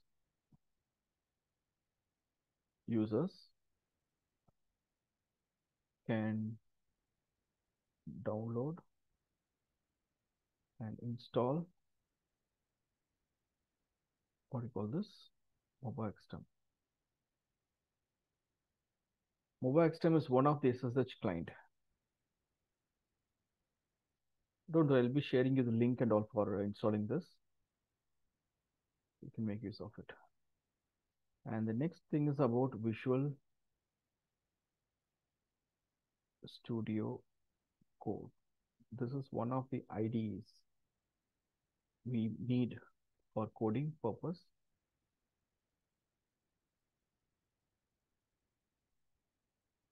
And also you can avail access to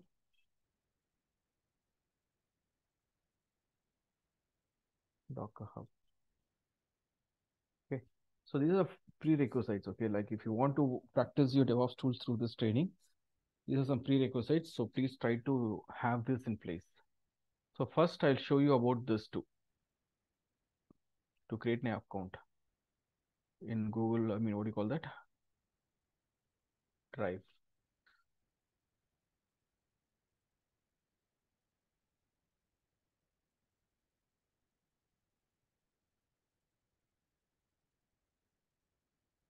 Okay.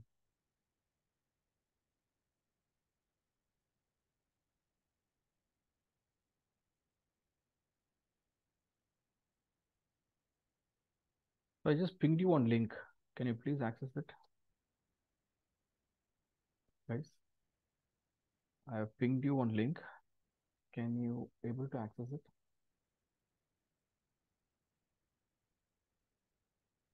Yes, yes. So if you already have an account, just log into that account.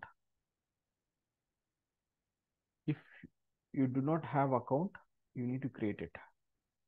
So to create account, you should have a valid email ID.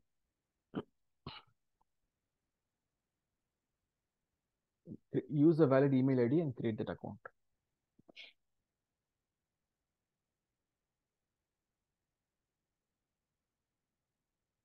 Is it possible?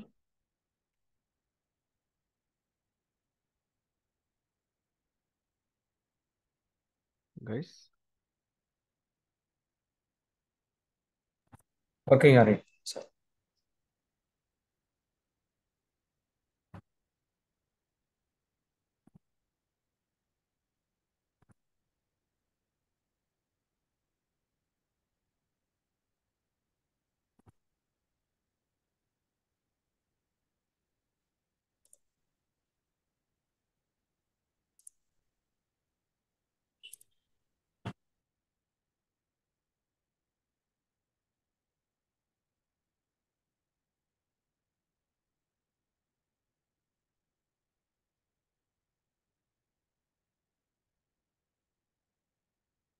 So how many of you able to create account here? I expect everyone to create this account, okay? That is must to have.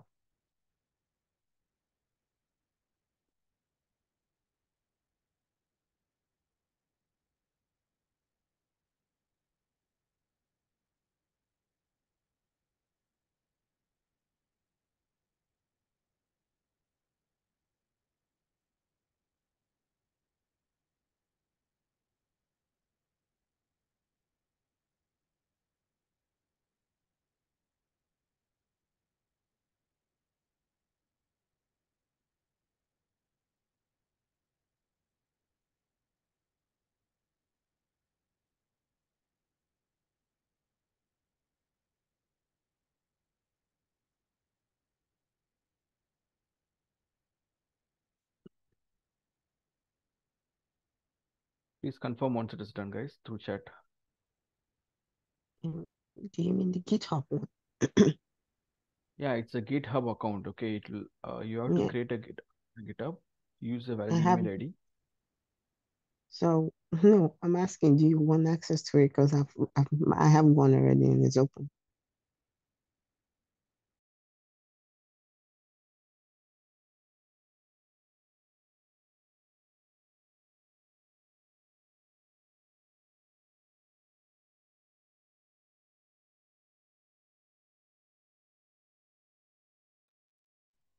So, Sai, what specific feature are you interested in? Is like this window is showing. So, what we need to check here?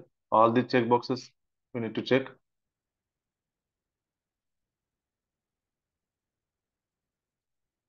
Hello, Sai. Yeah, what feature you're interested? It can be automation. So, can I select all the or only I can select particular like that? See, there is no restriction there. If you want, you can select Okay. everything. Okay.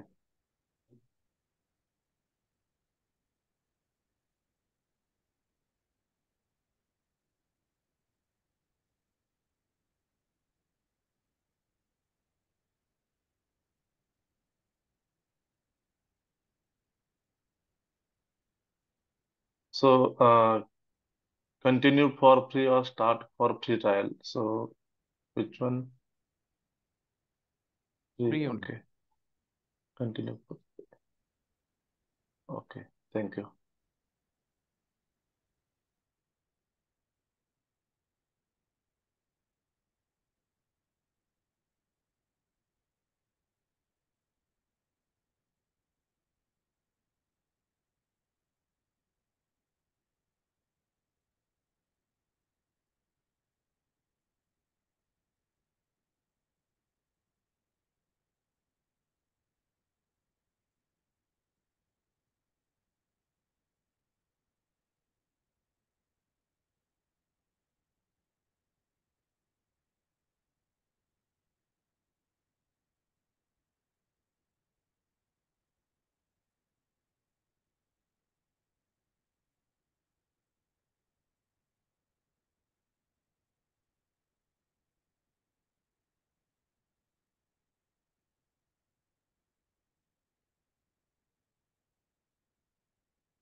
Is that completed?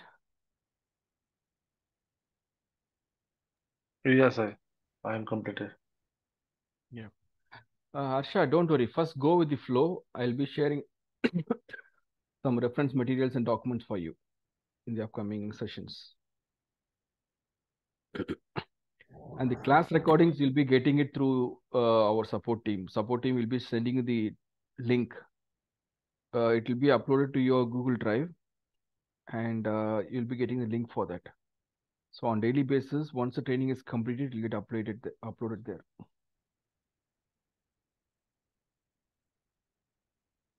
So have you all done with this account creation? Hope you all have access now. Yeah. That's Anyone what yet to do next. or any challenges?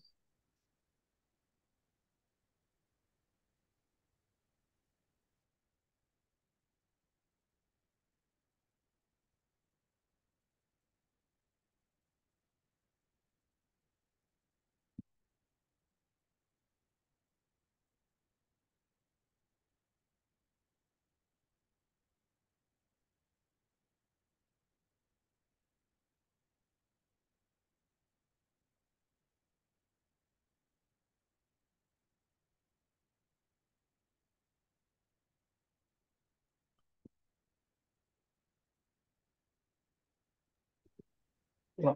So it's installed. So you have created an account, right? Fine. Yes. It's So updated. all of you, all of you listen, please. So now that you can see I have created a repository in GitHub account. Okay, in my account, I have created a dedicated repository for you. So just a quick info. A repository means it is a collection of GitHub is a remote repository. Okay, so repository means a collection of files and folders. So usually the development team will use this repositories to maintain their source code, application source code. Same way, we are going to use this for maintaining our documents. So if you see my repository here, I've just created the repository to maintain all the class notes and documents. So I've created a repository called training documents. Under that, you can see there is a class notes for today's session. So if you click on this file, you can able to see the class notes. Whatever we created now, I just upload it here. So this is how I'll be sharing the class notes on daily basis. Okay, so let me ping you this link.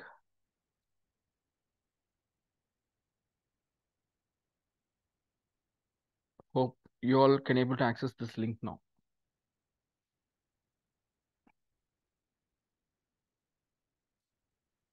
Can you all able to access this link? Yes. Yes, sir. Yes, able to access. Okay. So apart from this, if there is any reference materials or reference documents needed, I'll be uploading it here itself. Okay. So once you access to this, I'll tell you one important thing. Listen, please. So I believe you must be on the same link, right? Same page now. So on this page, can you able to see there is an option called fork? Just click on fork button. Click on fork button. So once you click on fork, you should be able to see something like this. Create fork. Can you able to see that? Hello? Yes. Yeah. Yes. So in this page, just ensure that the owner ID is pointing to your ID. Is that showing your ID? Yeah. So just leave all the parameters default and click on create fork again. There is a button called create fork. Just click on create fork. Is that done? Yes. Okay. So what is the purpose of creating fork means? It is a process of copying the remote repository to your account. So already I have this remote repository and I'm just allowing you to copy this to your account. That's all. So it's a process of copying one remote repository to another remote repository. Now you can use your repository to access it. Let's say you can go to your account level and you can see the repository whatever copied to you. Instead of my ID, it should be yours actually. Can you see that? Yes. Yeah, that's it.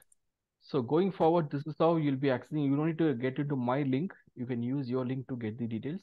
And whenever I make any incremental changes, tomorrow I can add new files here.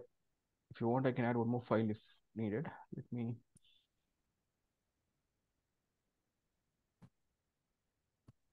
Okay, I'll do one thing. I'll upload one file for you.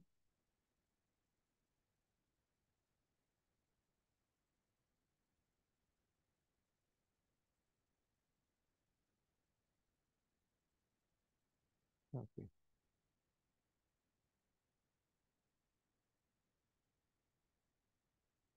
So I have uploaded one file here. That is one PDF file, AWS free tier account creation steps. So people who are completely new to AWS, you can use this link to create a free tier account. You can use this to create a free tier account. So this will give you a step-by-step instruction to create an account. So I just upload this document, okay? But if you want to get this file into your account, listen please. Can you able to see there is a sync fork option somewhere in mid of a page? Sync fork. Guys? Yes, yeah, I got it. So if you click on sync fork, you can able to see there is an option to update branch. Click on sync fork and update the branch. Then what are the changes I made? Everything will be available in your repository now. Like that, whenever I make any incremental changes, if you want to get the changes in your repository, you should click on sync fork.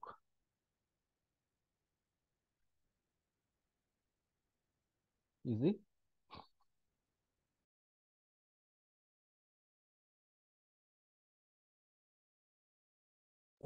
Where is the phone? We are not getting this park also and this thing for also. We are in a first page dashboard also only. After that, we don't know the where we need to go.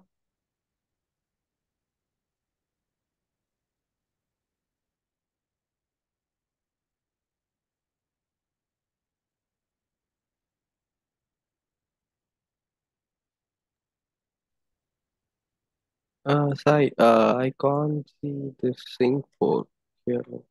Where Can can I see?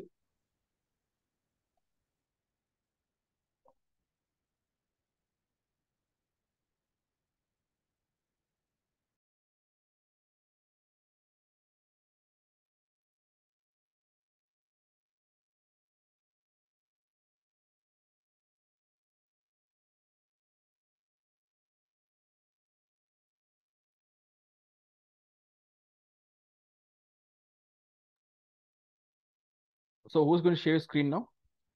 Yeah, can I share my screen? Yeah, try. Yeah. Now, currently I'm here. Okay. See, listen, So, please. Don't do anything. Listen to me first. okay. You just logged into your account, right? Yeah. Okay. Go to a chat window. This meeting chat window.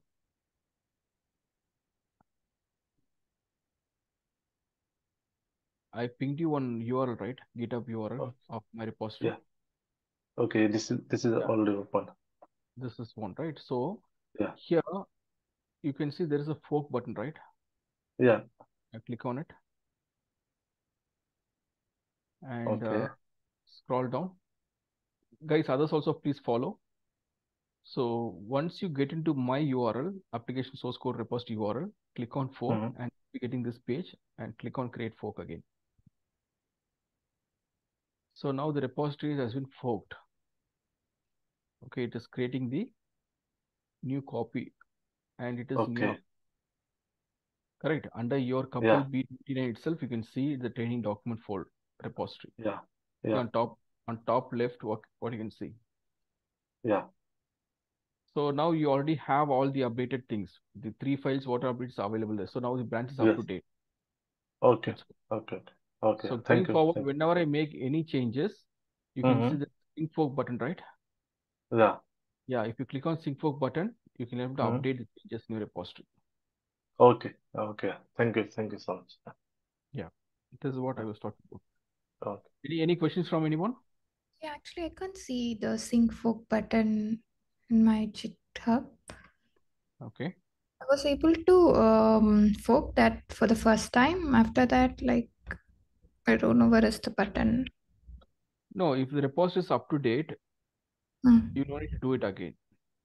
Okay, okay. So can you able to see the AWS free tier account document there? Okay, okay. Yeah, now I'm able to see because I tried in your repo itself. I was checking in your repo itself. Yeah, yeah. Now I'm able to update. Thank you. Yeah, hi. I can't see the AWS one. Only I can see the two files, which is DevOps intro and README. Can you click on sync fork and try once? It was showing like discard 0 commits. Okay, do one thing, share your screen. Okay.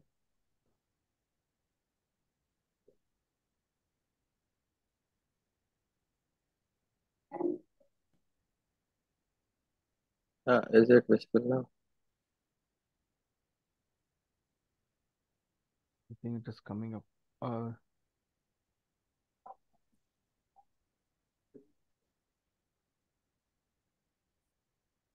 Yes. Okay.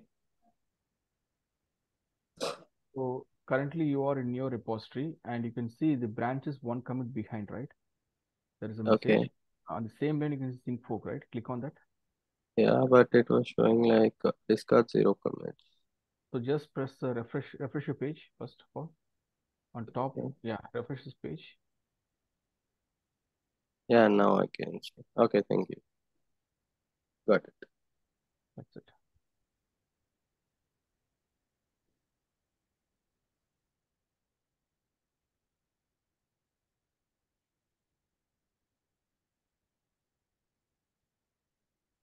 All right, guys. So that's all about the introduction module, where you should clearly understand the purpose of DevOps, its various stages, and the process, and especially the roles and responsibility of the DevOps team member.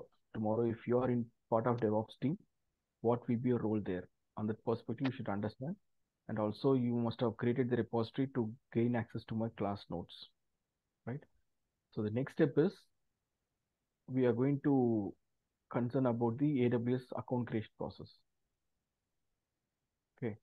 So in order to create AWS account, you can able to get into one link. Let me show you the link. So if you get into this link,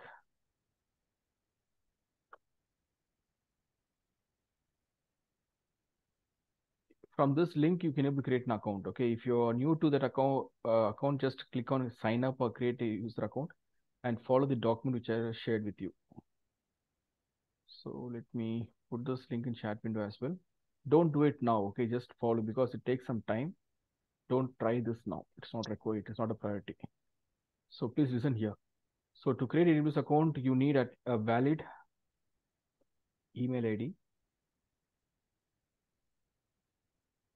And you should have a valid mobile number. And also you should have a valid credit card or debit card with international transaction.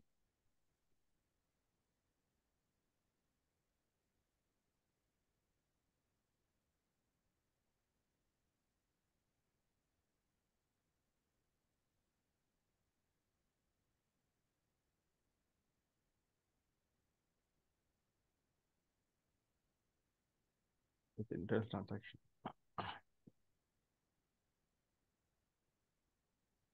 All right. So these are three important things. If you want, I can quickly show you that how I've used it. Let's say this is a PDF. If you click on the PDF, you should able to open it. If it is not getting open means maybe it is because of the size of the PDF. It is unable to open here. So you'll be getting this message. Hope you're listening to me. So in this case, what you're going to mean, there is a download button here. Can you see this? Or go to your repository level. And here in this code level, you can see there is an option called download zip. Hope you're listening to this.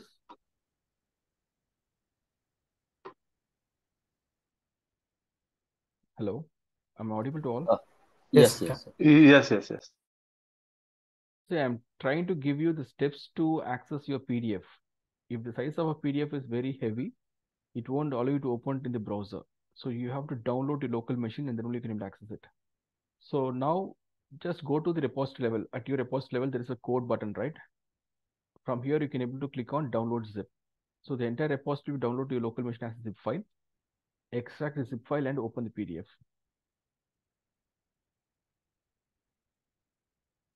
Right. Okay. And the PDF has all the steps. What are things you need to perform? Just follow the steps one by one. It'll be easy for you to implement.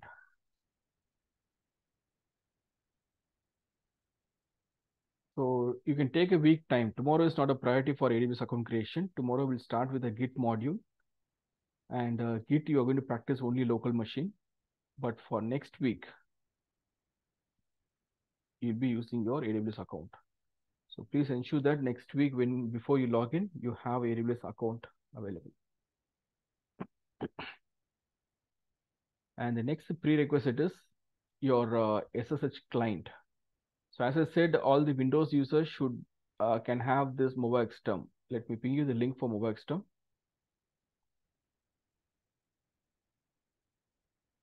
So Putty is fine with if you're not MobaXterm then. Are you using Putty already? Yeah. If you're using Putty, then you can continue with it. Okay. Thank you.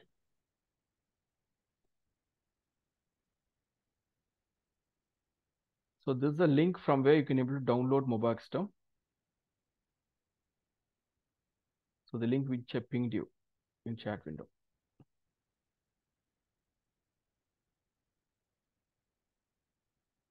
Okay. So if you get to this link, it will be, you can see there are two editions. Just select home edition, click on download. It will take you to next page, and here you can select installer edition. Installer edition. Just download the installer edition in your machine and try to install it. And you also keep it ready for next week, not now. It's not a priority. Just I'm giving you the information.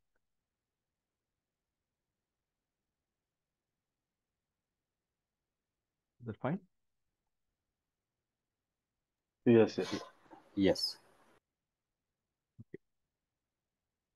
Similarly, if you don't have Visual Studio Code, I'll ping you the link for Visual Studio Code as well. You can do it offline.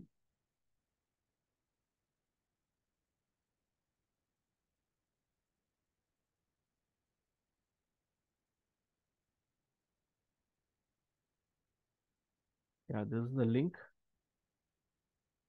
through which you can download Visual Studio Code. So if you're a Windows user, just download this installer version and run this executable. It will install Visual Studio Code. Similarly, for Mac users and Ubuntu users, you can use the following methods. Just let me share this link.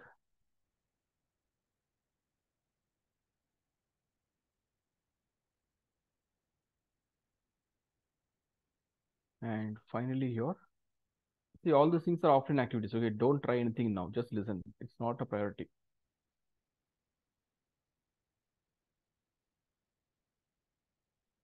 And the last thing is about Docker Hub. Docker Hub account creation also is not a priority, but I expect you to create it by next week. So this is also as like how you created your GitHub account. It will expect an email ID. Just enter a valid email ID and create account. And ensure that you can able to log into that.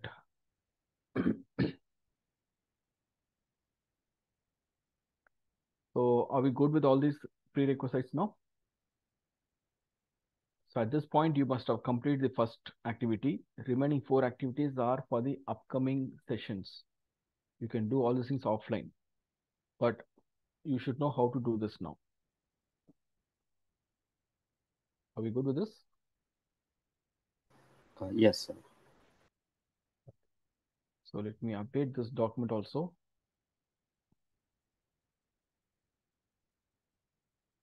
That's all. I'll just stop with this for now.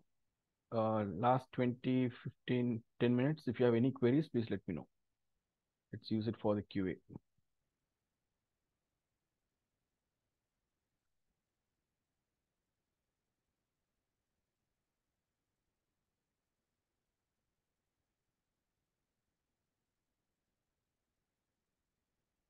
Are we good with this?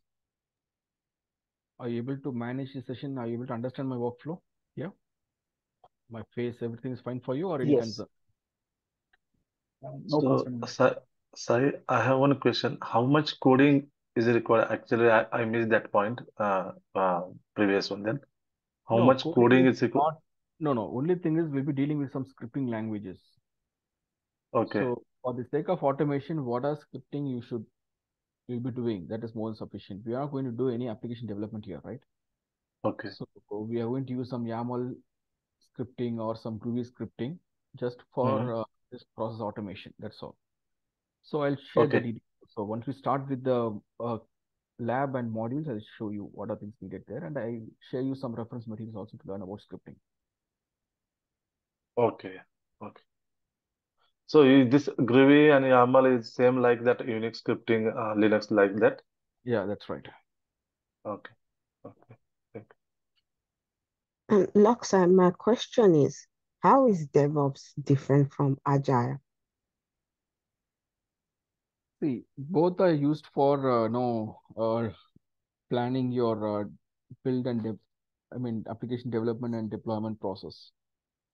So Agile is more into the process or the task-oriented activities, not even process. I can say Agile is more into task-oriented activities. Whenever you get any task, the task has to be completed within a sprint. How you are doing a task, how efficiently you're doing the task, that is secondary. I have to complete it. That's all the expectation. But DevOps is not like that. Task is important, but in order to effectively do the task, we have to follow a certain process. So the process-based implementation is effectively done with the help of DevOps only. Why? Because consider a scenario. Today, I just started with the automation. I've just created automation. Assume that in Agile methodology, I have been assigned with one task for the sprint. I have 2 weeks time to complete the task. I've completed it. It is successfully completed, executed. Down the line, after 3 months, if I'm getting the same task, I'll be assigned to that, and I don't have any scope for automation, or I don't have any scope for reusing it, because the task was designed for the particular sprint. It is not for the entire project level. So the proactive view of implementation is nullified in your Agile methodology. But in DevOps, it's not like that. Before you start anything, first you should define a process. The process will always ensure that whatever the task you do for this particular sprint, you should never repeat it. It should be reusable. The script, whatever you create, it should be reusable. You should not recreate any script for the same task. On that perspective only, we'll define the process and strategy. Because it's all about automation, right? Automation means what? I don't want to do the manual activities, and I don't want to do the repeated activities. Is that clear? So like this, at each and every level, you can able to experience some improvement in the process, some improvement in the implementation, everything. So always the DevOps is subjected for continuous improvement. Clear? Yeah, thank you.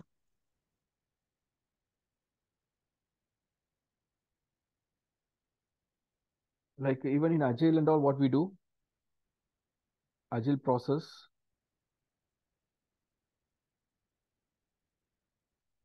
every day there will be a status call, right? Or a sprint updates, status call will be there, right? Yeah. Yes. What is the need for that?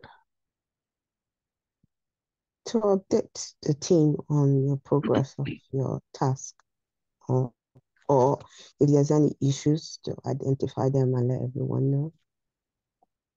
So it means by default there is no collaboration, and you are thinking that you are creating collaboration with the help of the status call, right? Right. Yeah. So Yeah. as a Scrum manager or the lead, will be having a daily status call to collect the status or the progress of the team, what they're doing, what they did on day-to-day basis. The person who is conducting that or doing that activity, he thinks that he's effectively managing the status and progress. But the reality is he's just wasting nearly 2 hours of time of every individual on daily basis, right? So that is what the main issue. In DevOps, we no need to enforce all those things. We don't need to have whatever the developer doing, it should get automatically updated and it should be transparent to everyone. So I need to set up a separate call for sharing my status. It is not at all required. That is what the mature level of DevOps means. Because I'm running in my race now, actually. Okay, I'm already there. My product has to be deployed on daily basis. On every hour, I want to deploy some product. So while I'm working for that particular objective, I can't find time to share my feedback on daily basis. That is how your Netflix, Amazon, your what is Facebook, all their deployment models, DevOps models are implemented. No one will just set up a call and get the status of others.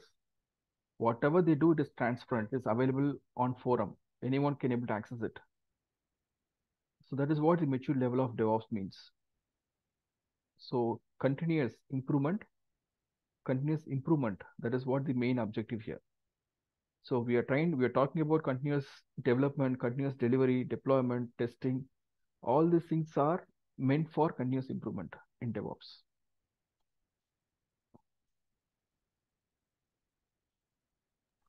Thank you. That helps. Yeah.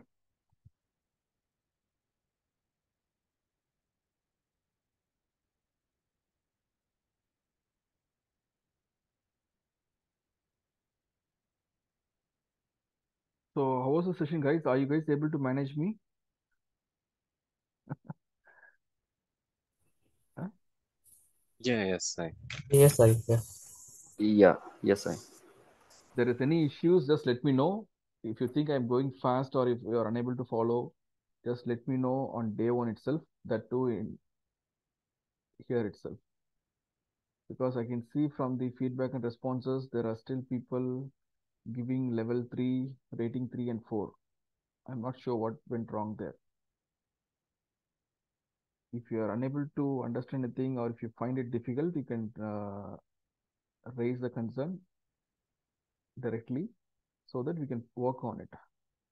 I'm not sure for whom you are sharing this pointers. I don't really understand.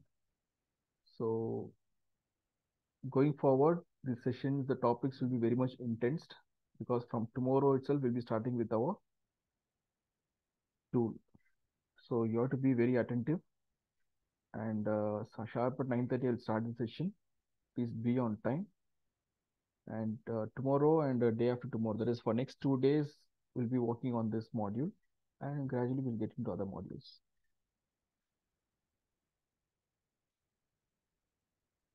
Sorry, Right. what do you mean next 2 days? This is the weekend class, right?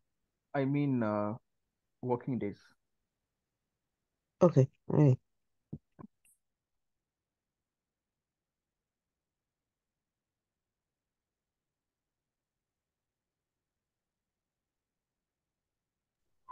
Look, Sai, like I have one small doubt. Recently you added one commit, no? In that, like all the URLs you have mentioned, and you have added a commit. So like that also, like, do we need to sync that fork or? Yeah, you have to sync it. Okay, okay. Thank you. each and every change, if you want it to reflect on your account, you have to sync it. Okay, means like what it implies, like previously, like I have downloaded the zip file. Now you have added one more commit, so that change is not there in that previous downloaded file. So if I you sync it and if I proceed. download, like that will be reflected in my zip file, correct? That's right. Okay, okay, yeah. Thank you. Yeah.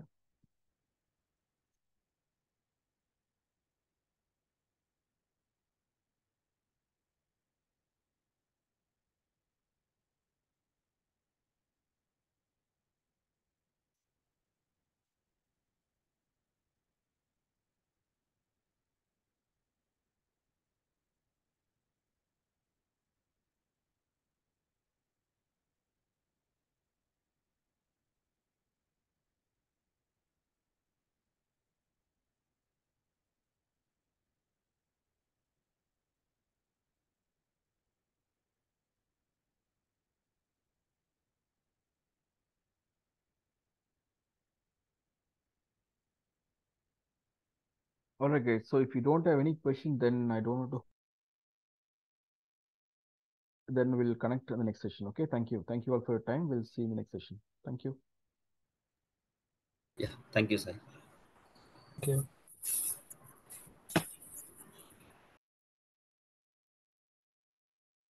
Thank you all.